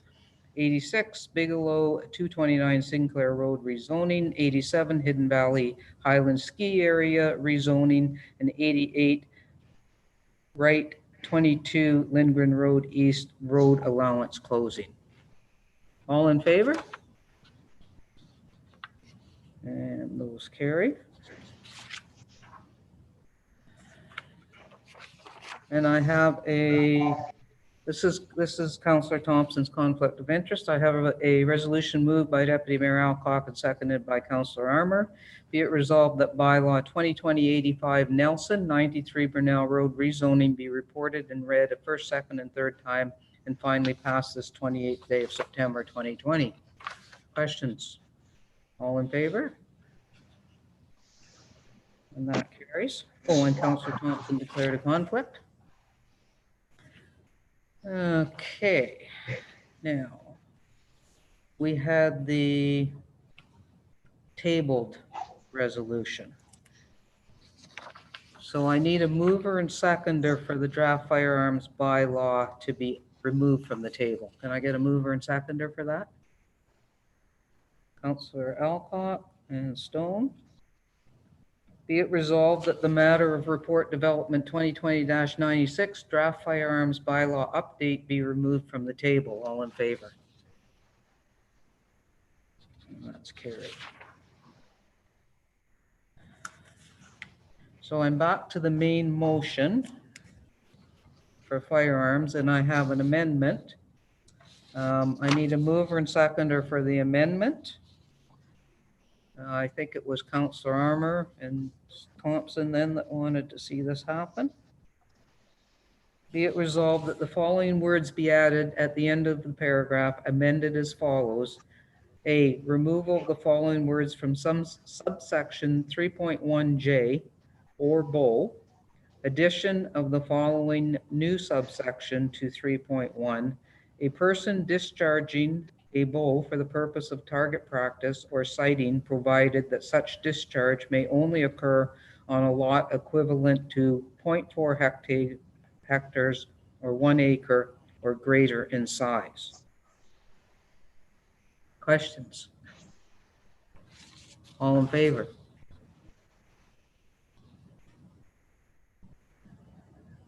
And that carries. So the main motion is amended. I need a mover and seconder for the main motion as amended. Councillor Armour, Councillor Fitzgerald, Be it resolved that bylaw 9540 being a bylaw to govern the use of guns or other firearms be repealed and replaced with the draft discharge of firearms bylaw attached as Appendix I. Amended as follows: the removal of the following words from some subsection 3.1J or bold, addition of the following new subsection to 3.1, a person discharging a bow for the purpose of target practice or sighting, provided that such discharge may occur only on a lot equivalent to 4.4 hectares or 1 acre or greater in size. All in favor? And that carries. Have a new resolution. I need a mover and seconder. Councillor Armour, Councillor Stone. Be it resolved that bylaw 2020-89 regulate the discharge of firearms repeals bylaw 9540 as amended be reported and read a first, second, and third time and finally passed this 28th day of September 2020. All in favor? And opposed? Unopposed, and that still carries. Okay, that's the end of the firearms bylaw.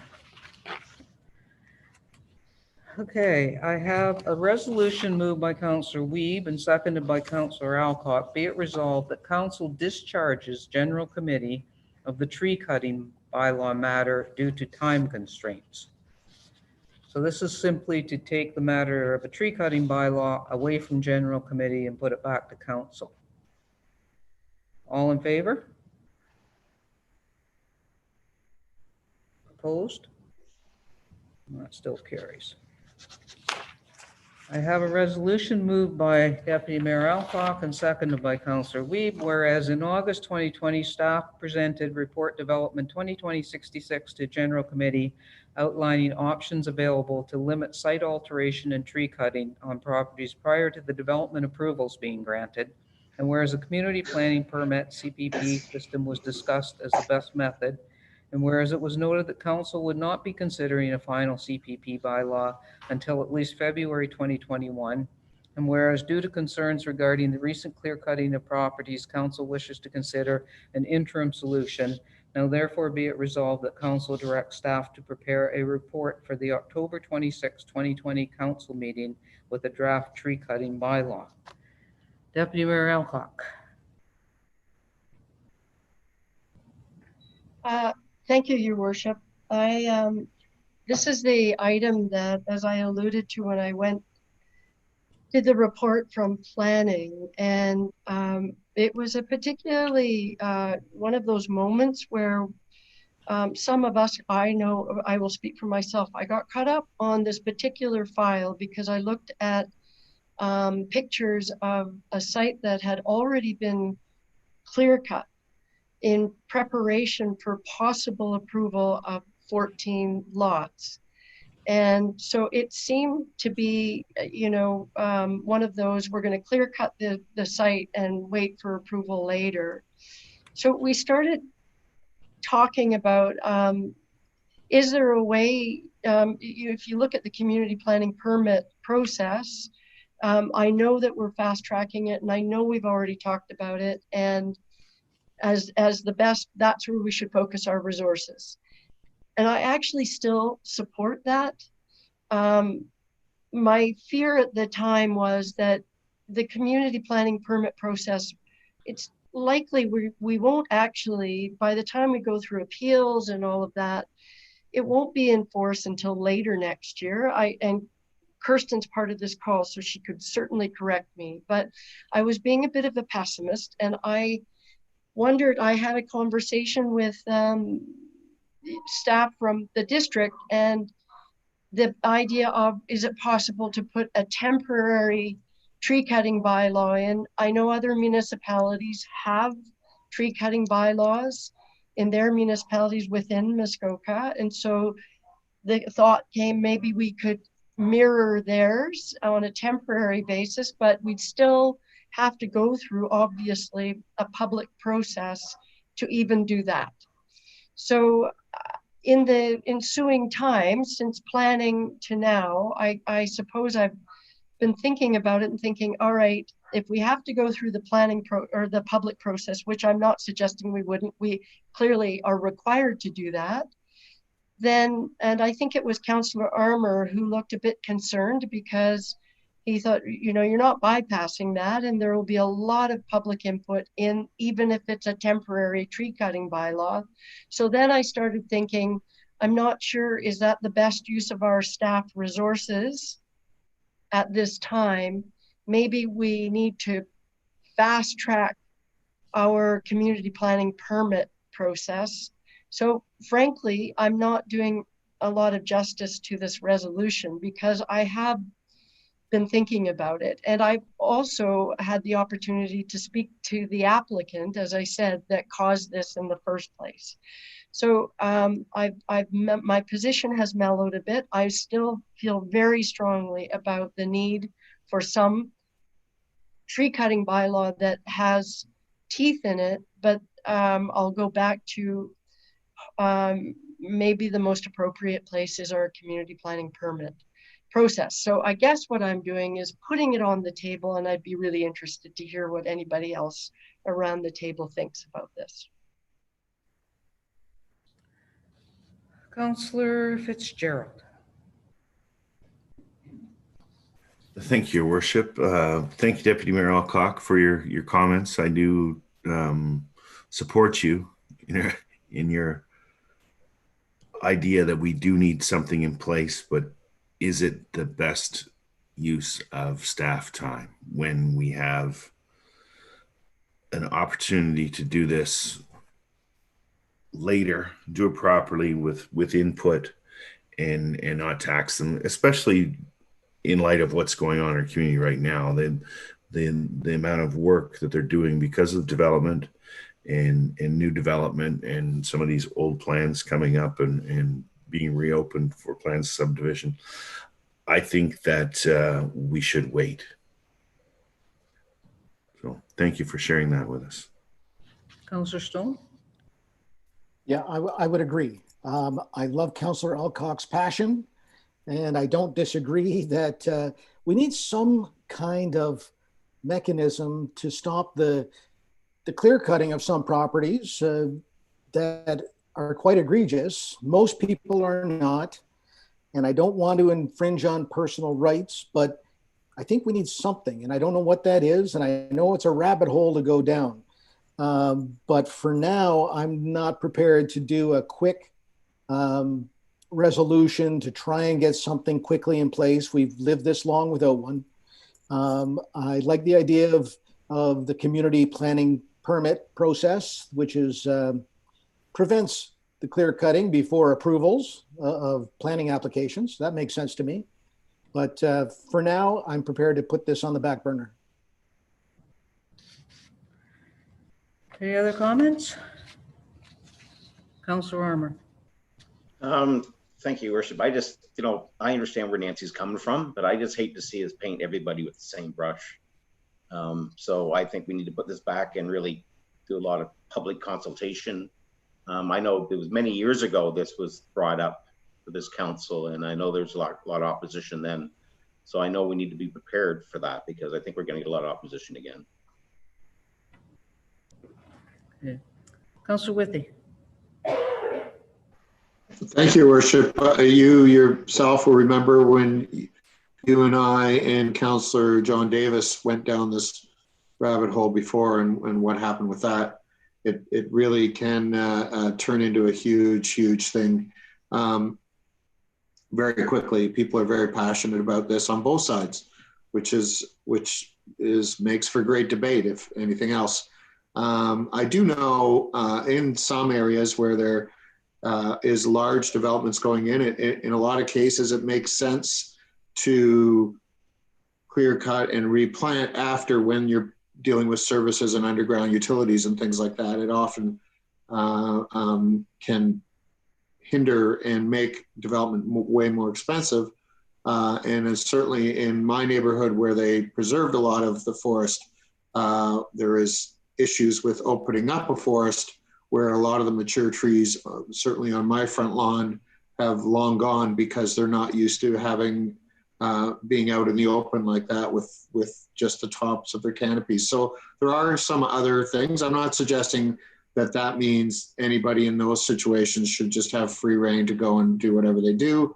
But it is a many-faceted discussion to have with a lot of passion and a lot of reasoning on all sides on why certain things happen certain ways.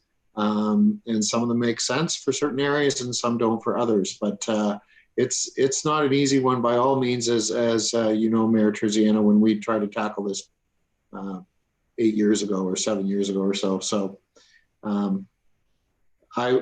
it's a tough one, but we should get somewhere with it. Thanks. Councillor Schumacher.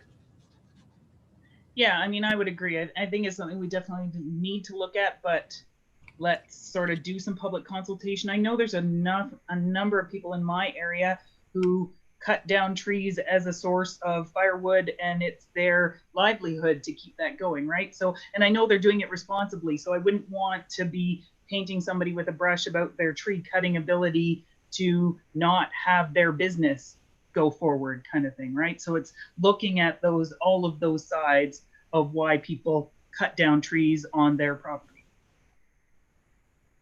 Councillor Weed. Thank you, Worship. I guess I'll just sort of play devil's advocate a little bit, because I think that what we're talking about here is instituting a measure that will prevent an overextension of a property owner to clear cut a lot. What's happened, and I think it was said earlier about some of these older files that are coming forward, I think that's exactly the reason why we need something in place, because this is an example of an older file that received the go-ahead a long time ago, and so they clear cut it and took what in my estimation, took advantage of our lax protocol. So I don't know. I don't think I think we need to be a little bit more brave on this one. Yes, I think the CPP is the way to do it, but I also think that it's not that a big hill to climb to put something interim in place that will set the tone to say we take it seriously. We want development to be done responsibly and respectfully, and it's part of this area. It's part of the culture here. So I just think the importing the tactics of down south of clear cutting and then starting again, I don't think it works. I think you'll see plenty of examples in plenty of neighborhoods, including Griffin Lodge, where it actually is done respectfully and it works. So I don't know. I don't buy it that the only way to do it is to clear cut and start over. I think we're going to be facing this type of challenge again and again. Deputy Mayor Alcock. Thank you, Your Worship, and I just wanted to thank Councillor Weeb for those comments. I absolutely hear you on that, and I do think we are going to face a few more before we have the community development permit process in place. So let's not fool ourselves. We're going to be back at this again and say, oh, how did that happen? But maybe what you could do is have a new communications piece that comes out of our planning department. So if there are old files that are now coming forward, when they have to come in for other approvals like site plan or whatever, that right off the bat, there's a communication about these are some of the things that are new to our official plan that you haven't seen because you did this like a million years ago. So we start that exchange and we start communicating with the developers and bring them up to speed. It's not clearly it doesn't have teeth, but if we communicate that with them, so they recognize this is a priority. It's been expressed as a priority. This will be coming down the pipe, but this is really important to our council. So maybe our planning department could work on that kind of information piece. And it becomes part of the process when they inevitably developers have to come in for the site plan approval and the other approvals. And quite often, as was the case with this last one, an amendment. So, you know, maybe there are other ways that we can deal with these one-offs in the meantime. But I guess I am going back to it, and I think it's a risk we take. We're going to see other cases. I think it's an educational process until we complete the community planning permit system. And that's where I think, you know, as we said before, that's where we've got to put our focus. Okay, so I agree someday we will have a tree cutting bylaw, but it's not something that you do quickly. It's not something that you're going to turn around in 3 months. There's a lot of moving components to a tree cutting bylaw, and then there's a lot of components to the enforcement of it. If we as a community want to have one, it's probably going to be a year-long process at the minimum. So my position would be, let's see what the community planning permit does for us first. It's hopefully going to be ready in February, early February next year. We can revisit the tree bylaw while we're still in this term of council, but it will be a very long process. It's more than a couple public meetings. There's a lot of moving parts to it. So I wouldn't support it trying to turn one around in the next couple of months. But I will call the question because it's on the table. All in favor of the motion? Opposed? Sorry, what's the motion again? I apologize. Sorry, the motion is to direct staff to come back with a tree cutting bylaw report for the next meeting. Thank you. So once again, all in favor? Opposed? And that's defeated. But good discussion. We're at general information. Everybody's seen their council correspondence in their packages. District updates. Community and Planning Services Committee, Deputy Mayor Alcock.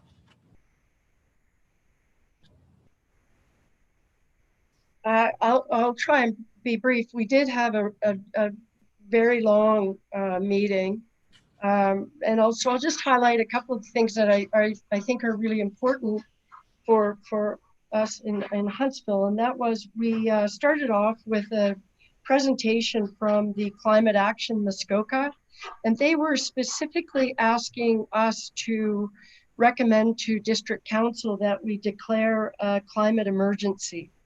And so because there was a lot of back and forth, and I've mentioned it before, the district is working on its climate action management strategy, and it was supposed to have come forward as a plan at the same meeting, but all there was an update, and the plan won't be coming forward till November. So the discussion got sort of wrapped around, we didn't declare the climate emergency right away, even though there was a lot of unanimous support around the table, because we thought it should go hand in hand at the district table with, and this is what it means here, this is how we would implement it. But I had a discussion with one of the councillors today, and he's going to ask that the same motion to declare a climate emergency, that it come forward to our district council meeting in October. So that will be the status of that.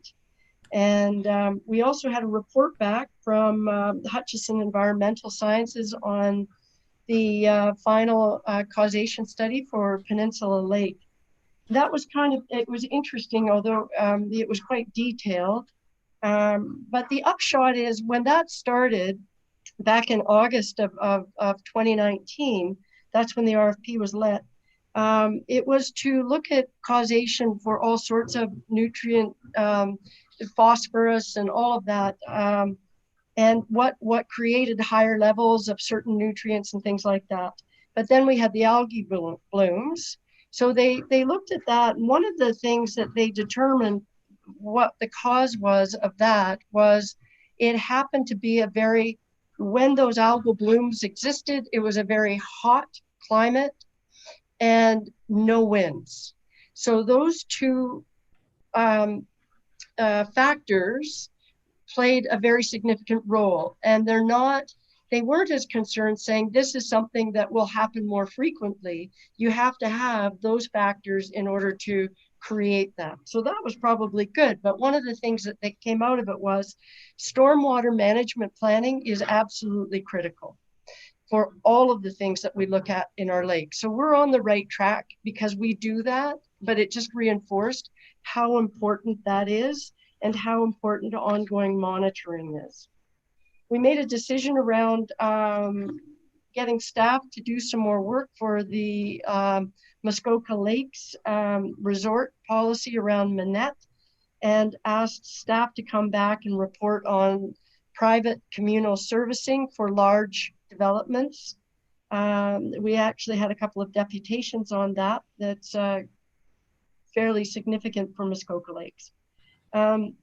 We did, it wasn't a report, but the file is complete for proposed common element condominium in Utterson, which is the Hampton Woods. So it's now considered that the application is now considered complete.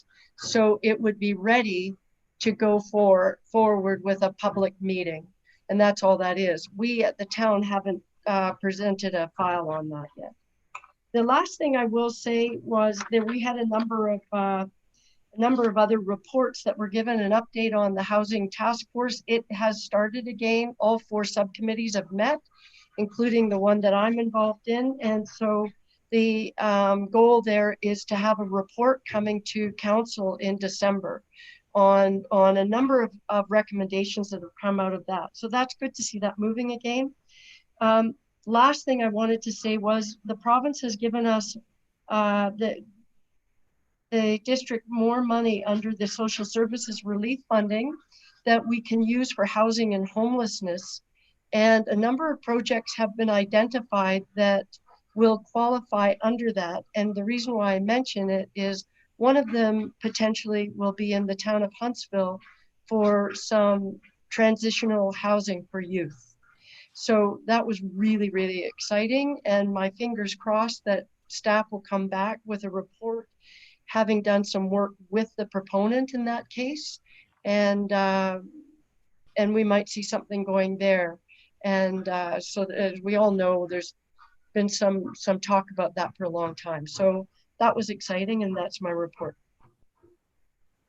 Any questions? None? Councillor Withey, Health Services. Thank you, Worship. It was an interesting health services meeting this past week. One of the, of course, health services dealing a lot with all the COVID things going on, but one of the particular concerns is what's going on in the Pines, not only with the occasional, shouldn't say occasional, the couple of positive COVID tests coming back, but we spent a lot of time discussing the issues around PSWs and the lack thereof. And it's just like anywhere else, just like the whole province.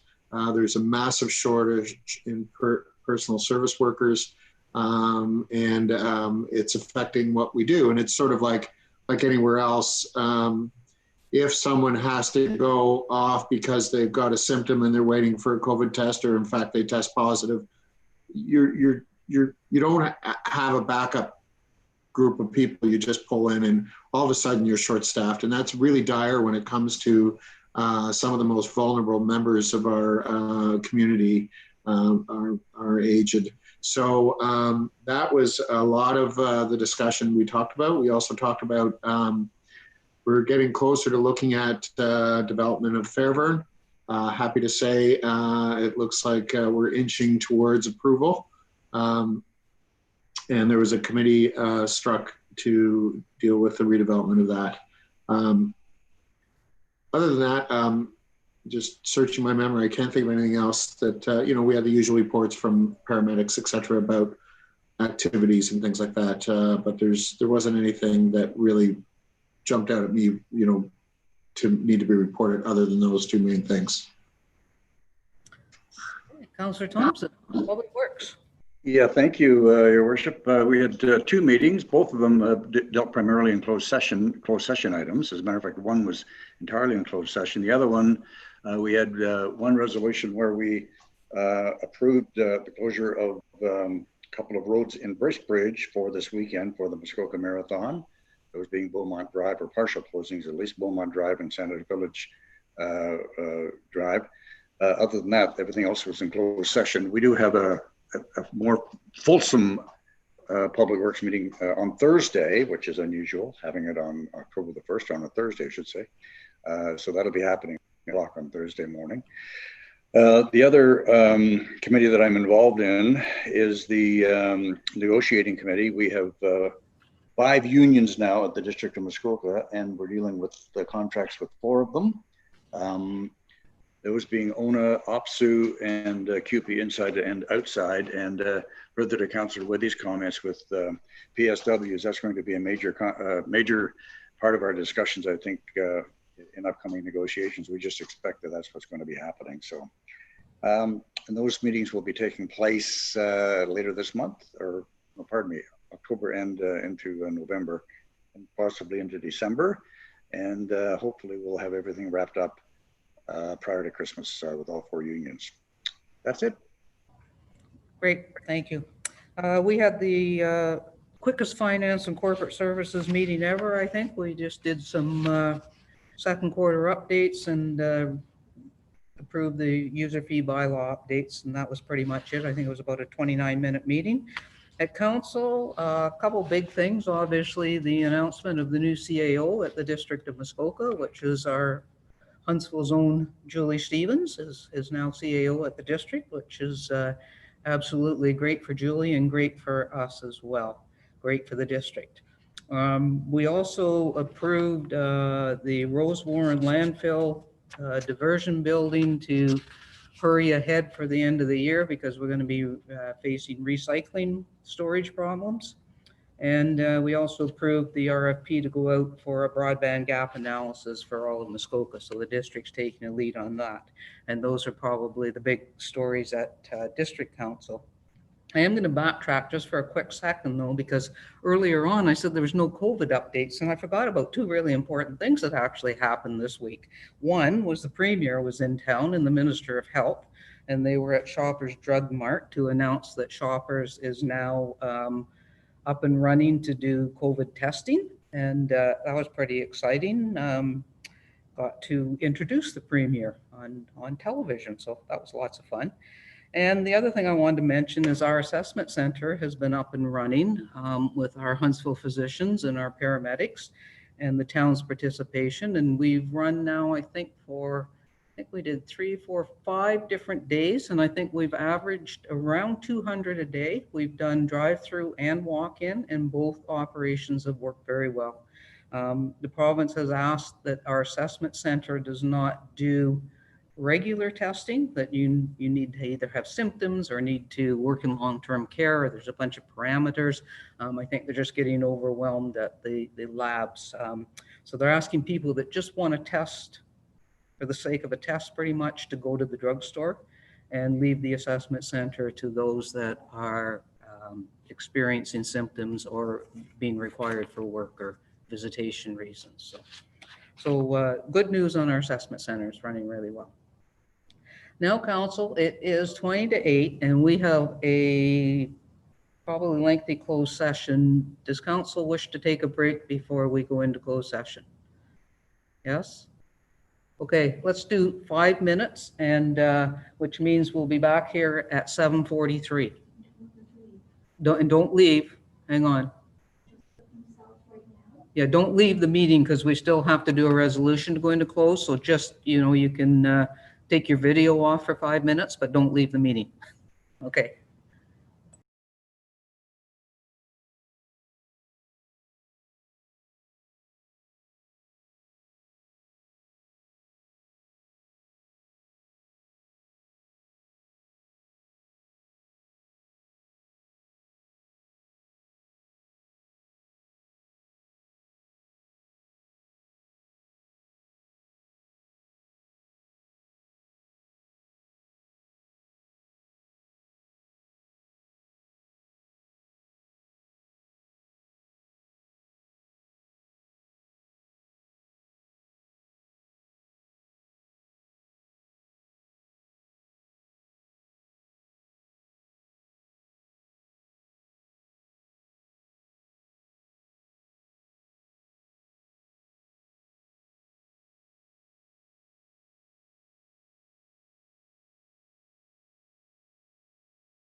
We need a couple more counselors.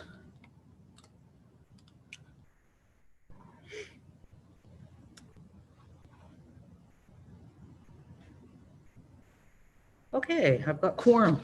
I have a resolution moved by Councillor Schumacher, seconded by Councillor Thompson. Be it resolved that the next portion of the meeting be closed to the public commencing now at 8:47 p.m. for the purpose of considering the following matters pertaining to the following sections of under the Municipal Act.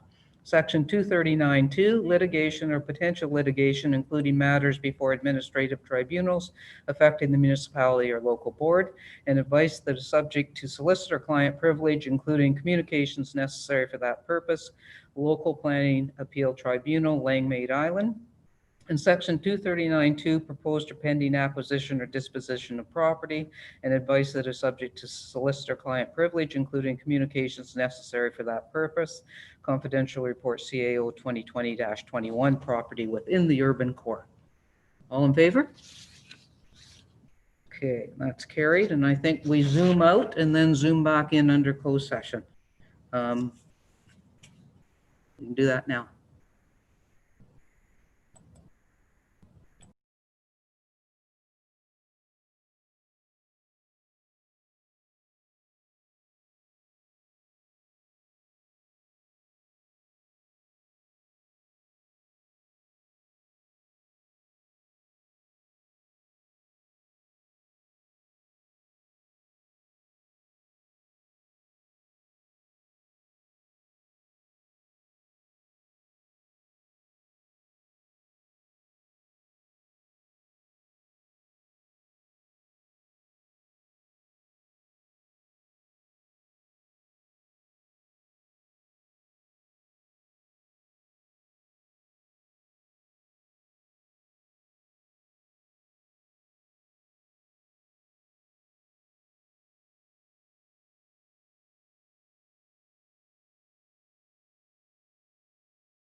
2, 4, 6, 7. Well, we've got quorum. Can I go? Or do I have to wait?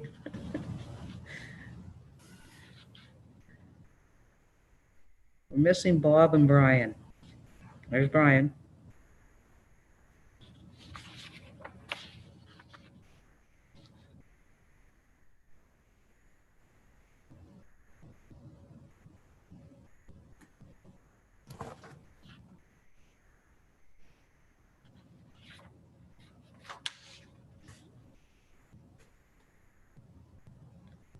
Okay, well, hopefully Bob gets on here in just a sec, but there's nothing coming out of closed session, so I have a resolution moved by Councillor Whitby and seconded by Councillor Fitzgerald. Be it resolved that confirmation bylaw 2020-90 be received, numbered, and read a first, second, and third time, and finally passed this 28th day of September 2020. All in favor? And that's carried. And I have a resolution moved by Councillor Schumacher and seconded by Deputy Mayor Alcock. Be it resolved that we do now adjourn at 8:48 p.m. All in favor? And that carries. Thanks, Council. Thanks, Crystal. Thanks, staff. See everybody Wednesday.